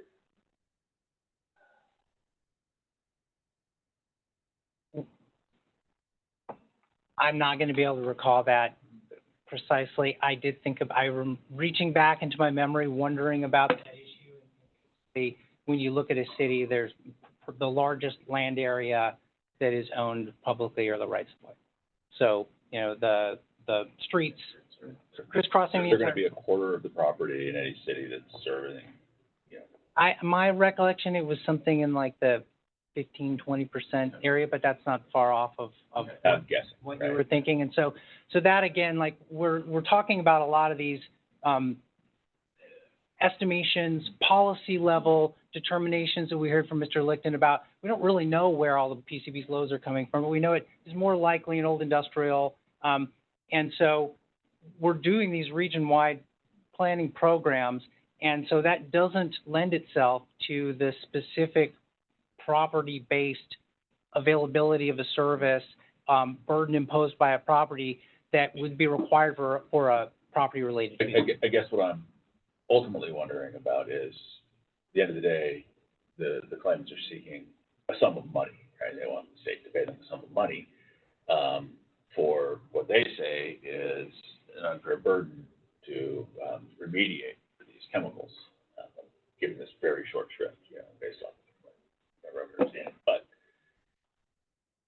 the city itself owns, or the municipalities in this case themselves own a chunk of property, and seems like at a minimum they shouldn't be seeking reimbursement for having to treat chemicals on their own property. Has there been any division in the claim between treatment necessitated by municipal owned property and treatment necessitated by privately owned property?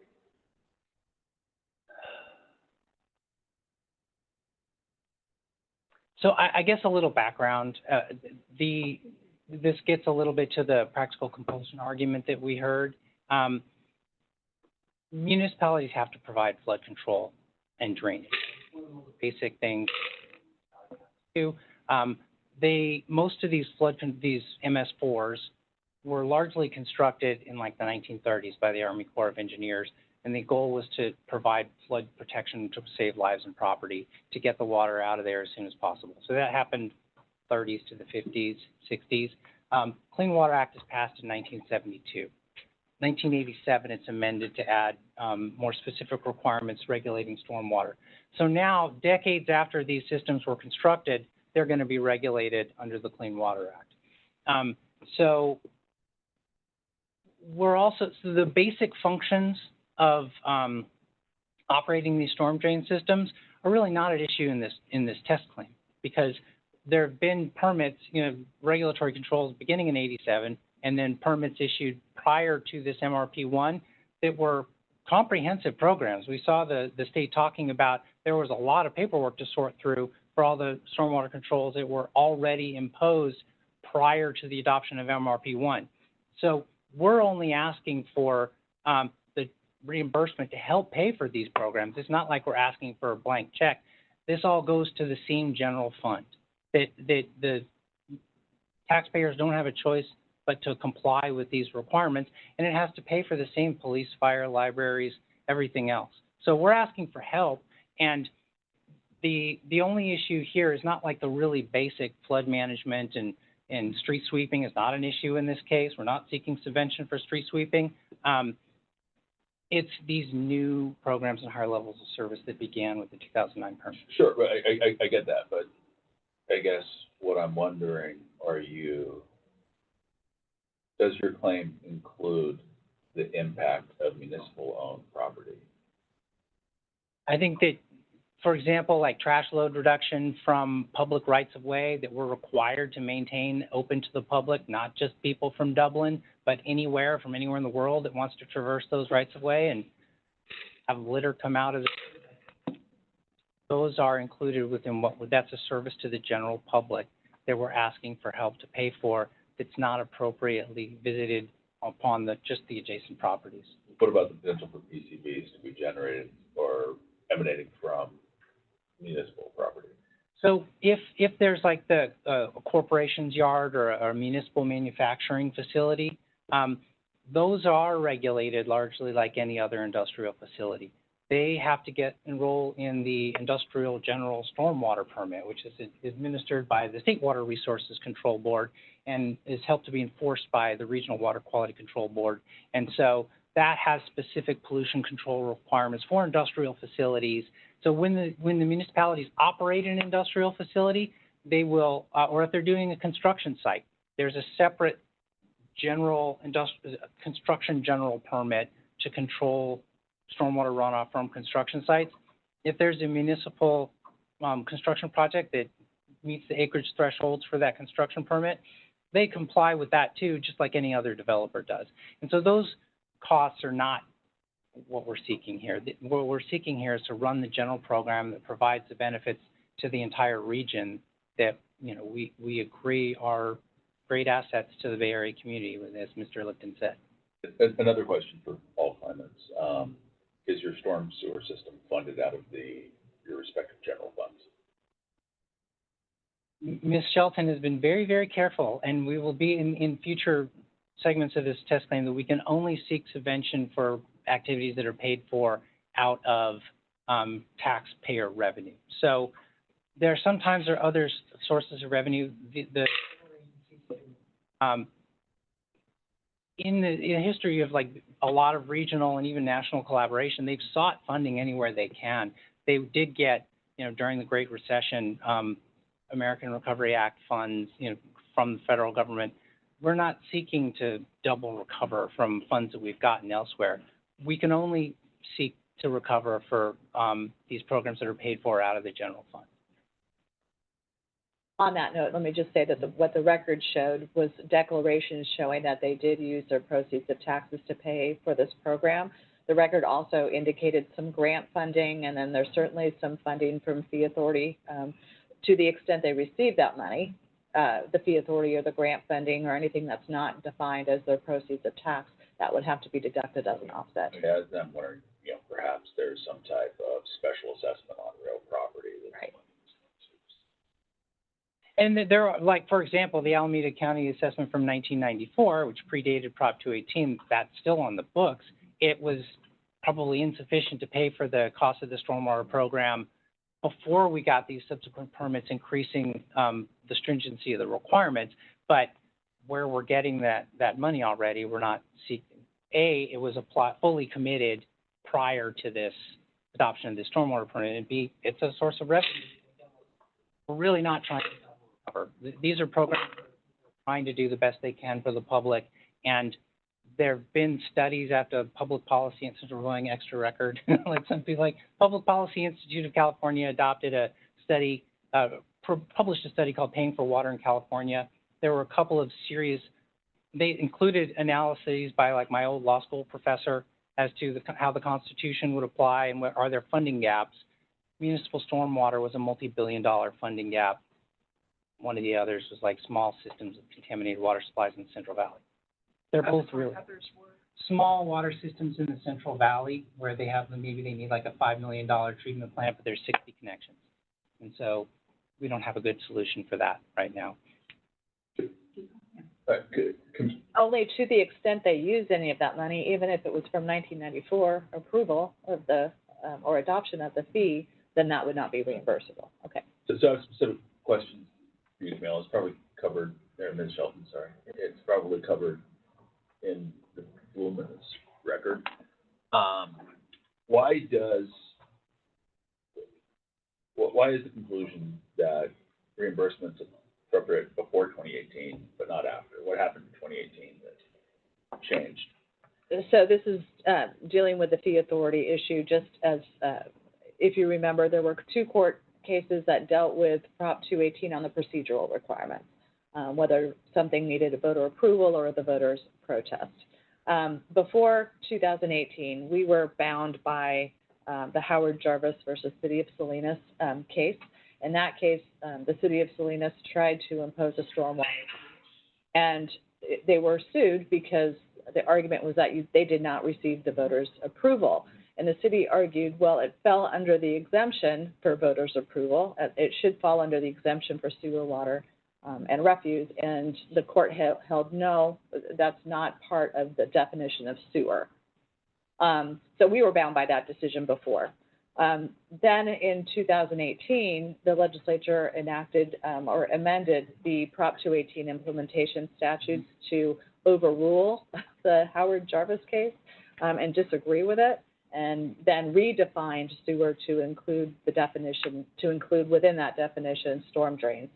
That issue was raised in the 2022 Department of Finance case, although it wasn't included in the commission's decision because it occurred after the commission decided the case. The legislature enacted that legislation after. The court still addressed it and held that SB 231 is prospective only, and that for our standpoint, we're required by the California Constitution to deem that statute constitutional. So, and we have to apply it. So that's the difference. So from January 1, 2018, then they only need, only have to have a voter protest procedure for those fees. We know from Paradise Irrigation District, the 3rd District Court of Appeal found that when voter protests were required, then you still have fee authority sufficient as a matter of law within the meaning of Government Code Section 17556B, and that there are no costs mandated by the state after that date. Another question. There's been a lot of argument from the claimant here today. Are any of them are any of those arguments were not raised in the claimant's papers? No, I did not hear anything new today that would make me want to take anything back. No, but did you hear anything new today? Period. Just, some of the discussion about your maps. I mean, that certainly needed, a little bit more discussion from what the declaration was. I couldn't tell what you were trying to say from, the submittal of the maps, but otherwise, no. No new legal arguments are there. I guess question for my last question, then I'll see the table, is for the water board. The claimants are taking the position that they do not have Prop 218 authority to levy fees on property owners for this work mandated. You're saying that's wrong. What is your position?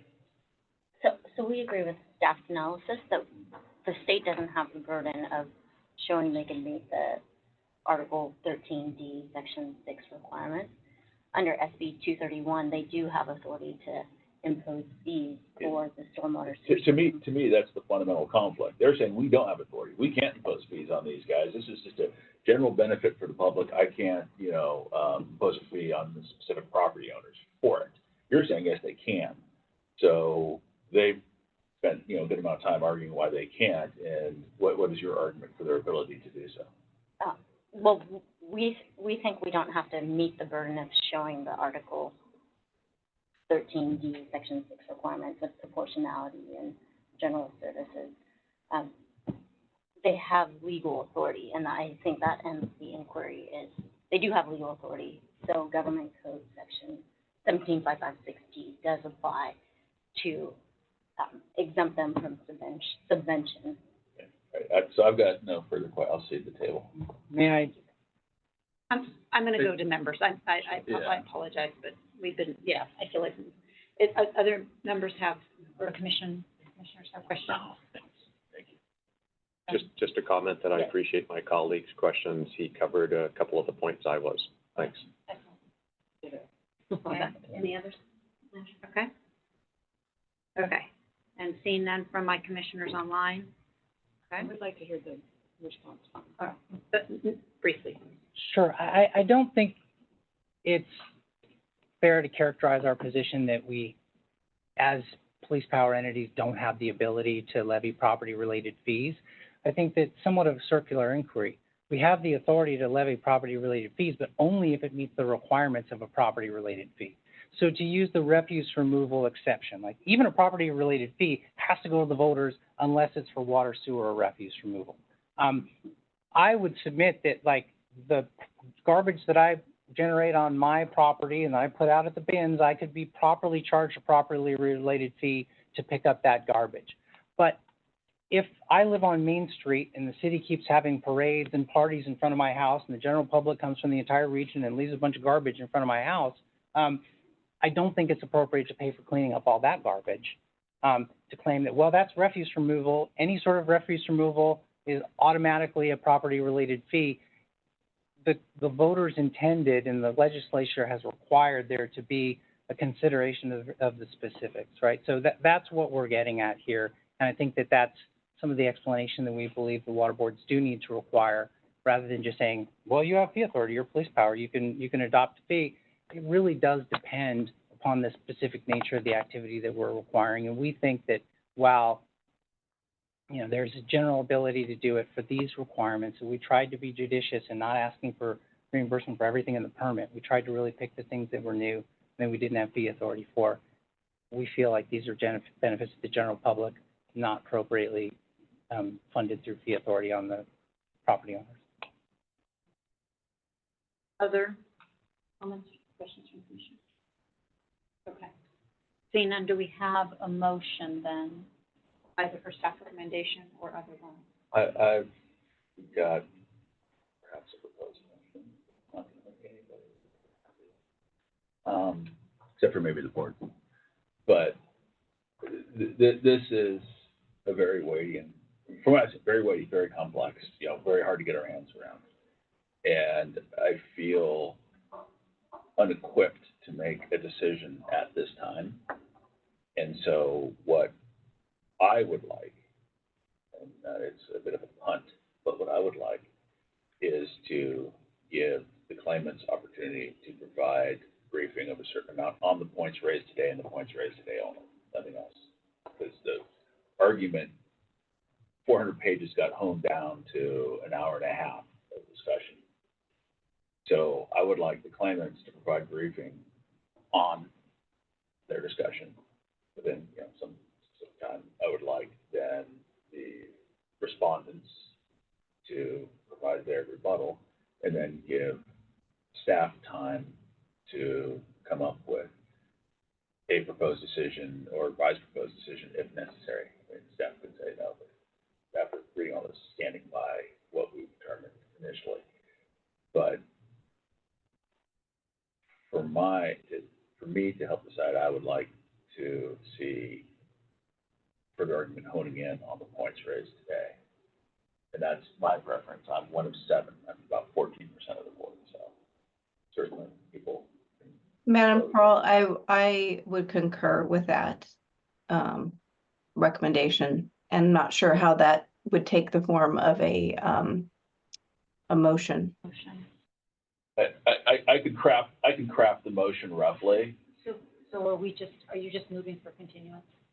So yeah, I'm moving for continuance, but asking for briefing in the interim. And so right now we're discussing the notion, and if the notion is acceptable to board members and nobody out there on that side of the table raises arguments why it's a bad idea, then I can craft the motion to vote on it. Can I ask a clarification? Of course.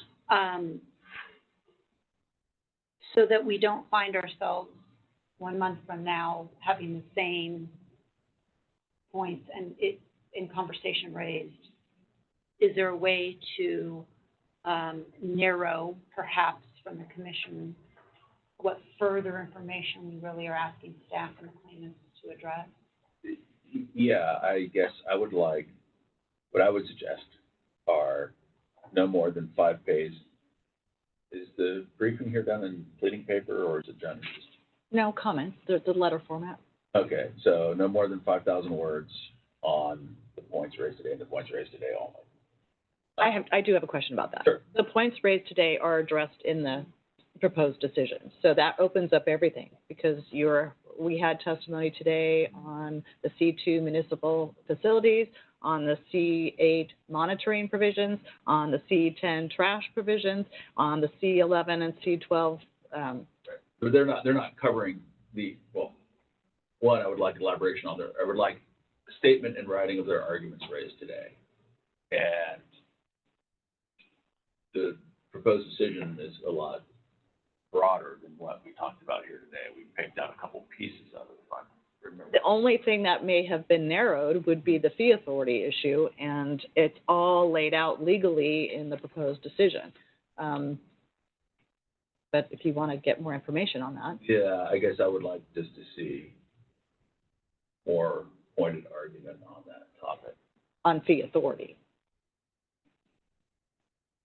Because everything else nothing is new, everything is fully addressed in this. Yeah, fair enough, yeah. I just want to make sure that if we're going to do a continuance, and we're asking for both staff and claimants to come back, that it would be helpful for us to provide them some guidance on what specifically we feel we're still missing. Very fair point. So yeah, narrow on fee authority, I would say 2,000 words, then probably maximum. So we come back in 2 months, right? 2 months, sorry. I don't know. March hearing. March. Yeah. March which? March hearing. No, but it's like March, do you remember the date? Okay. Okay. Before I have you craft that into an actual motion, and I know that Commissioner Gallegos also was supportive of potentially moving in this direction. I believe Commissioner Adams may have had a comment or question. Yeah, I realize this is a complicated matter. We've seen 18,000 pages. I understand there's a lot more that we haven't seen. This has gone on for 15, 16 years. Obviously, I will acquiesce to the majority of my colleagues, but I've heard nothing today that would not get me to vote for the staff recommendation right now. Other comments? So what we'll need to do is probably take the motions up in, I'm sorry, Commissioner Clark, go right ahead.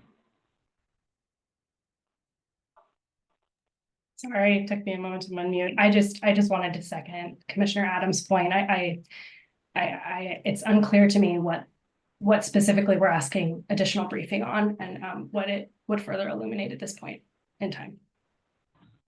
Okay, thank you, Commissioner. All right, so what I think we need to do is we need to take up the motions in order. We have to start with his, because if it passes. Okay. I'm just deferring to you, since Yeah. you brought it up first. I wanted to, okay. So Commissioner Adams, are you moving the motion to adopt staff recommendation? I will. Okay. Do we have a second to move staff recommendations? I'll make a second. Okay, we have a second. If we can go ahead and do a roll call, please. Mr. Adams? Aye. Ms. Clark? Aye. Ms. Gallegos? Abstain. Ms. Green Ross? Are we voting on approving the staff recommendation and not? Yes, ma'am. Correct.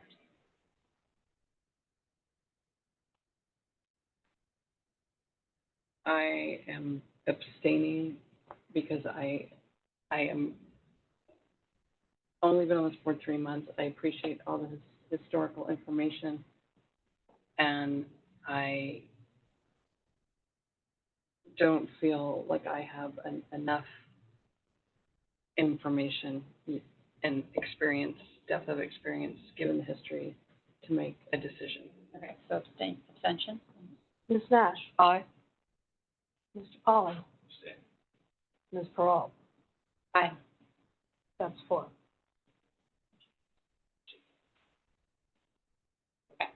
You're good? Okay. Okay, thank you so much. I appreciate that. I know this was both from our claimants as well as our staff, a very, very long road to get here, and appreciate all of the hard work that went into it. So with that, we will go ahead and move on now to our next items. Those individuals who are here for item 6, if you are remote, you may go ahead and please turn off your video and mute your microphones. Madam Chair, items 6 and 7 were passed on the consent calendar. Moving to item 8. On January 6th, the legislature reconvened the 2025-2026 legislative session.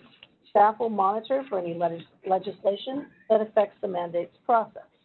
Next, Chief Legal Counsel Camille Shelton will please present item 9, the Chief Legal Counsel report. Good afternoon. We have no pending litigation at this time, so I have nothing to report today. Thank you. Thank you, Camille. Item 10 is the Executive Director report. I have 4 information items. The Commission's 2025-2026 budget. The Governor introduced his proposed budget on January 10, which includes the Commission's operating budget of $3.438 million. This is a decrease of $124,000 from last budget after adjustments for salaries and benefits. The Governor's budget also included $91.456 million for local assistance for local agency mandated programs. This is a decrease of $40.771 million. Regulations. The subject of our 2025 rulemaking will be a full review and update of the Commission's regulations. Staff has proposed amendments which will be reviewed and discussed with local and state agencies at an informal conference, which will be set in February. After reviewing the informal conference feedback and making any necessary changes, staff will have the proposed language and the order to initiate rulemaking package for the Commission's consideration at the March hearing. Workload. As of January 1, 2025, there are 37 pending test claims, 35 of which are regarding stormwater and PDES permits. There's 1 parameters and guidelines and 5 statewide cost estimates pending. Tentative agenda items. This is a reminder to please check the tentative agenda items on the Executive Director's report or use the pending caseload documents on the Commission's website, which are updated at least bi-monthly to see when something is tentatively set for a hearing. Draft proposed decisions on all test claims and IRC matters are issued for review and comment at least 8 weeks prior to the hearing date and a proposed decision approximately 2 weeks before the hearing. Madam Chair, that's all I have. Thank you so much. I appreciate that. Okay, so that moves us, now to our closed session. The Commission will meet in closed executive session pursuant to Government Code Section 11126E. To confer with and receive advice from legal counsel for consideration and action as necessary and appropriate upon the pending litigation listed on the published notice and agenda, and to confer with and receive advice from legal counsel regarding potential litigation. The Commission will also confer on personnel matters pursuant to Government Code Section 11126A1. We will reconvene in open session in approximately 15 minutes. We'll go ahead and clear the room. Thank you. We sign out of this Zoom meeting.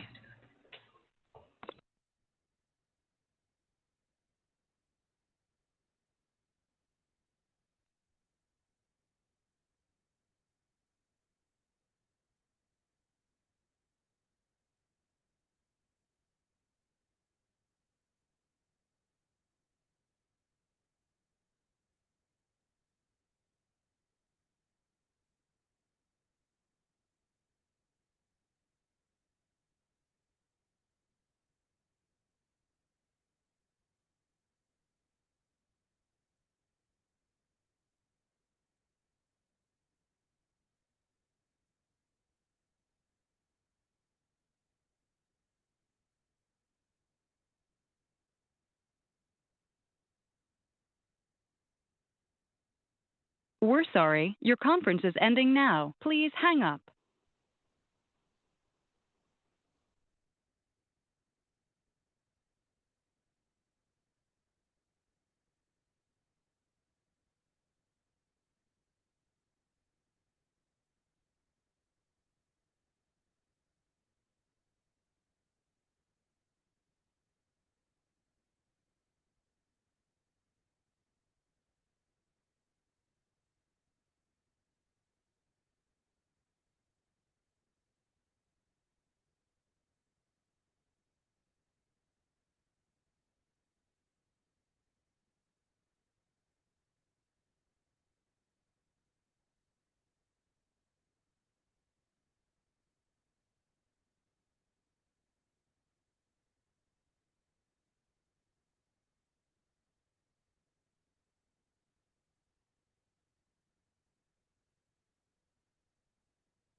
Everybody else is.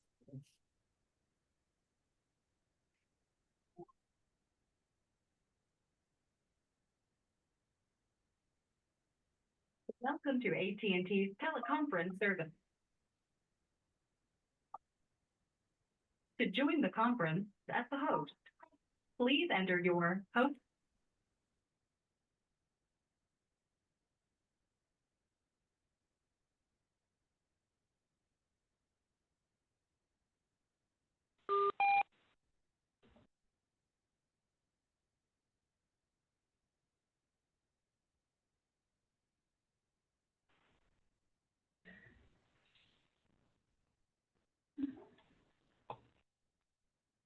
Ready? Okay, ready, go ahead. Okay. All righty. Thank you. The commission met in closed executive session pursuant to Government Code Section 11126E to confer with and receive advice from legal counsel for consideration and action as necessary and appropriate upon the pending litigation listed on the published notice and agenda, and to confer with and receive advice from legal counsel regarding potential litigation. The commission also conferred on personnel matters pursuant to Government Code Section 11126A1. With no further business to discuss, I will entertain a motion to adjourn. So moved. All right, it has been moved by Commissioner Nash. Okay, and a second by Ms. Green Ross. And, okay, would you please call the roll? Yes, ma'am. Mr. Adams? Aye. Ms. Clark? Aye. Ms. Gallegos? Aye. Ms. Green Ross? Aye. Ms. Nash? Aye. Mr. Polland? Aye. Ms. Pearl? Aye. Okay, this meeting is adjourned. Thank you so much for everybody's participation today.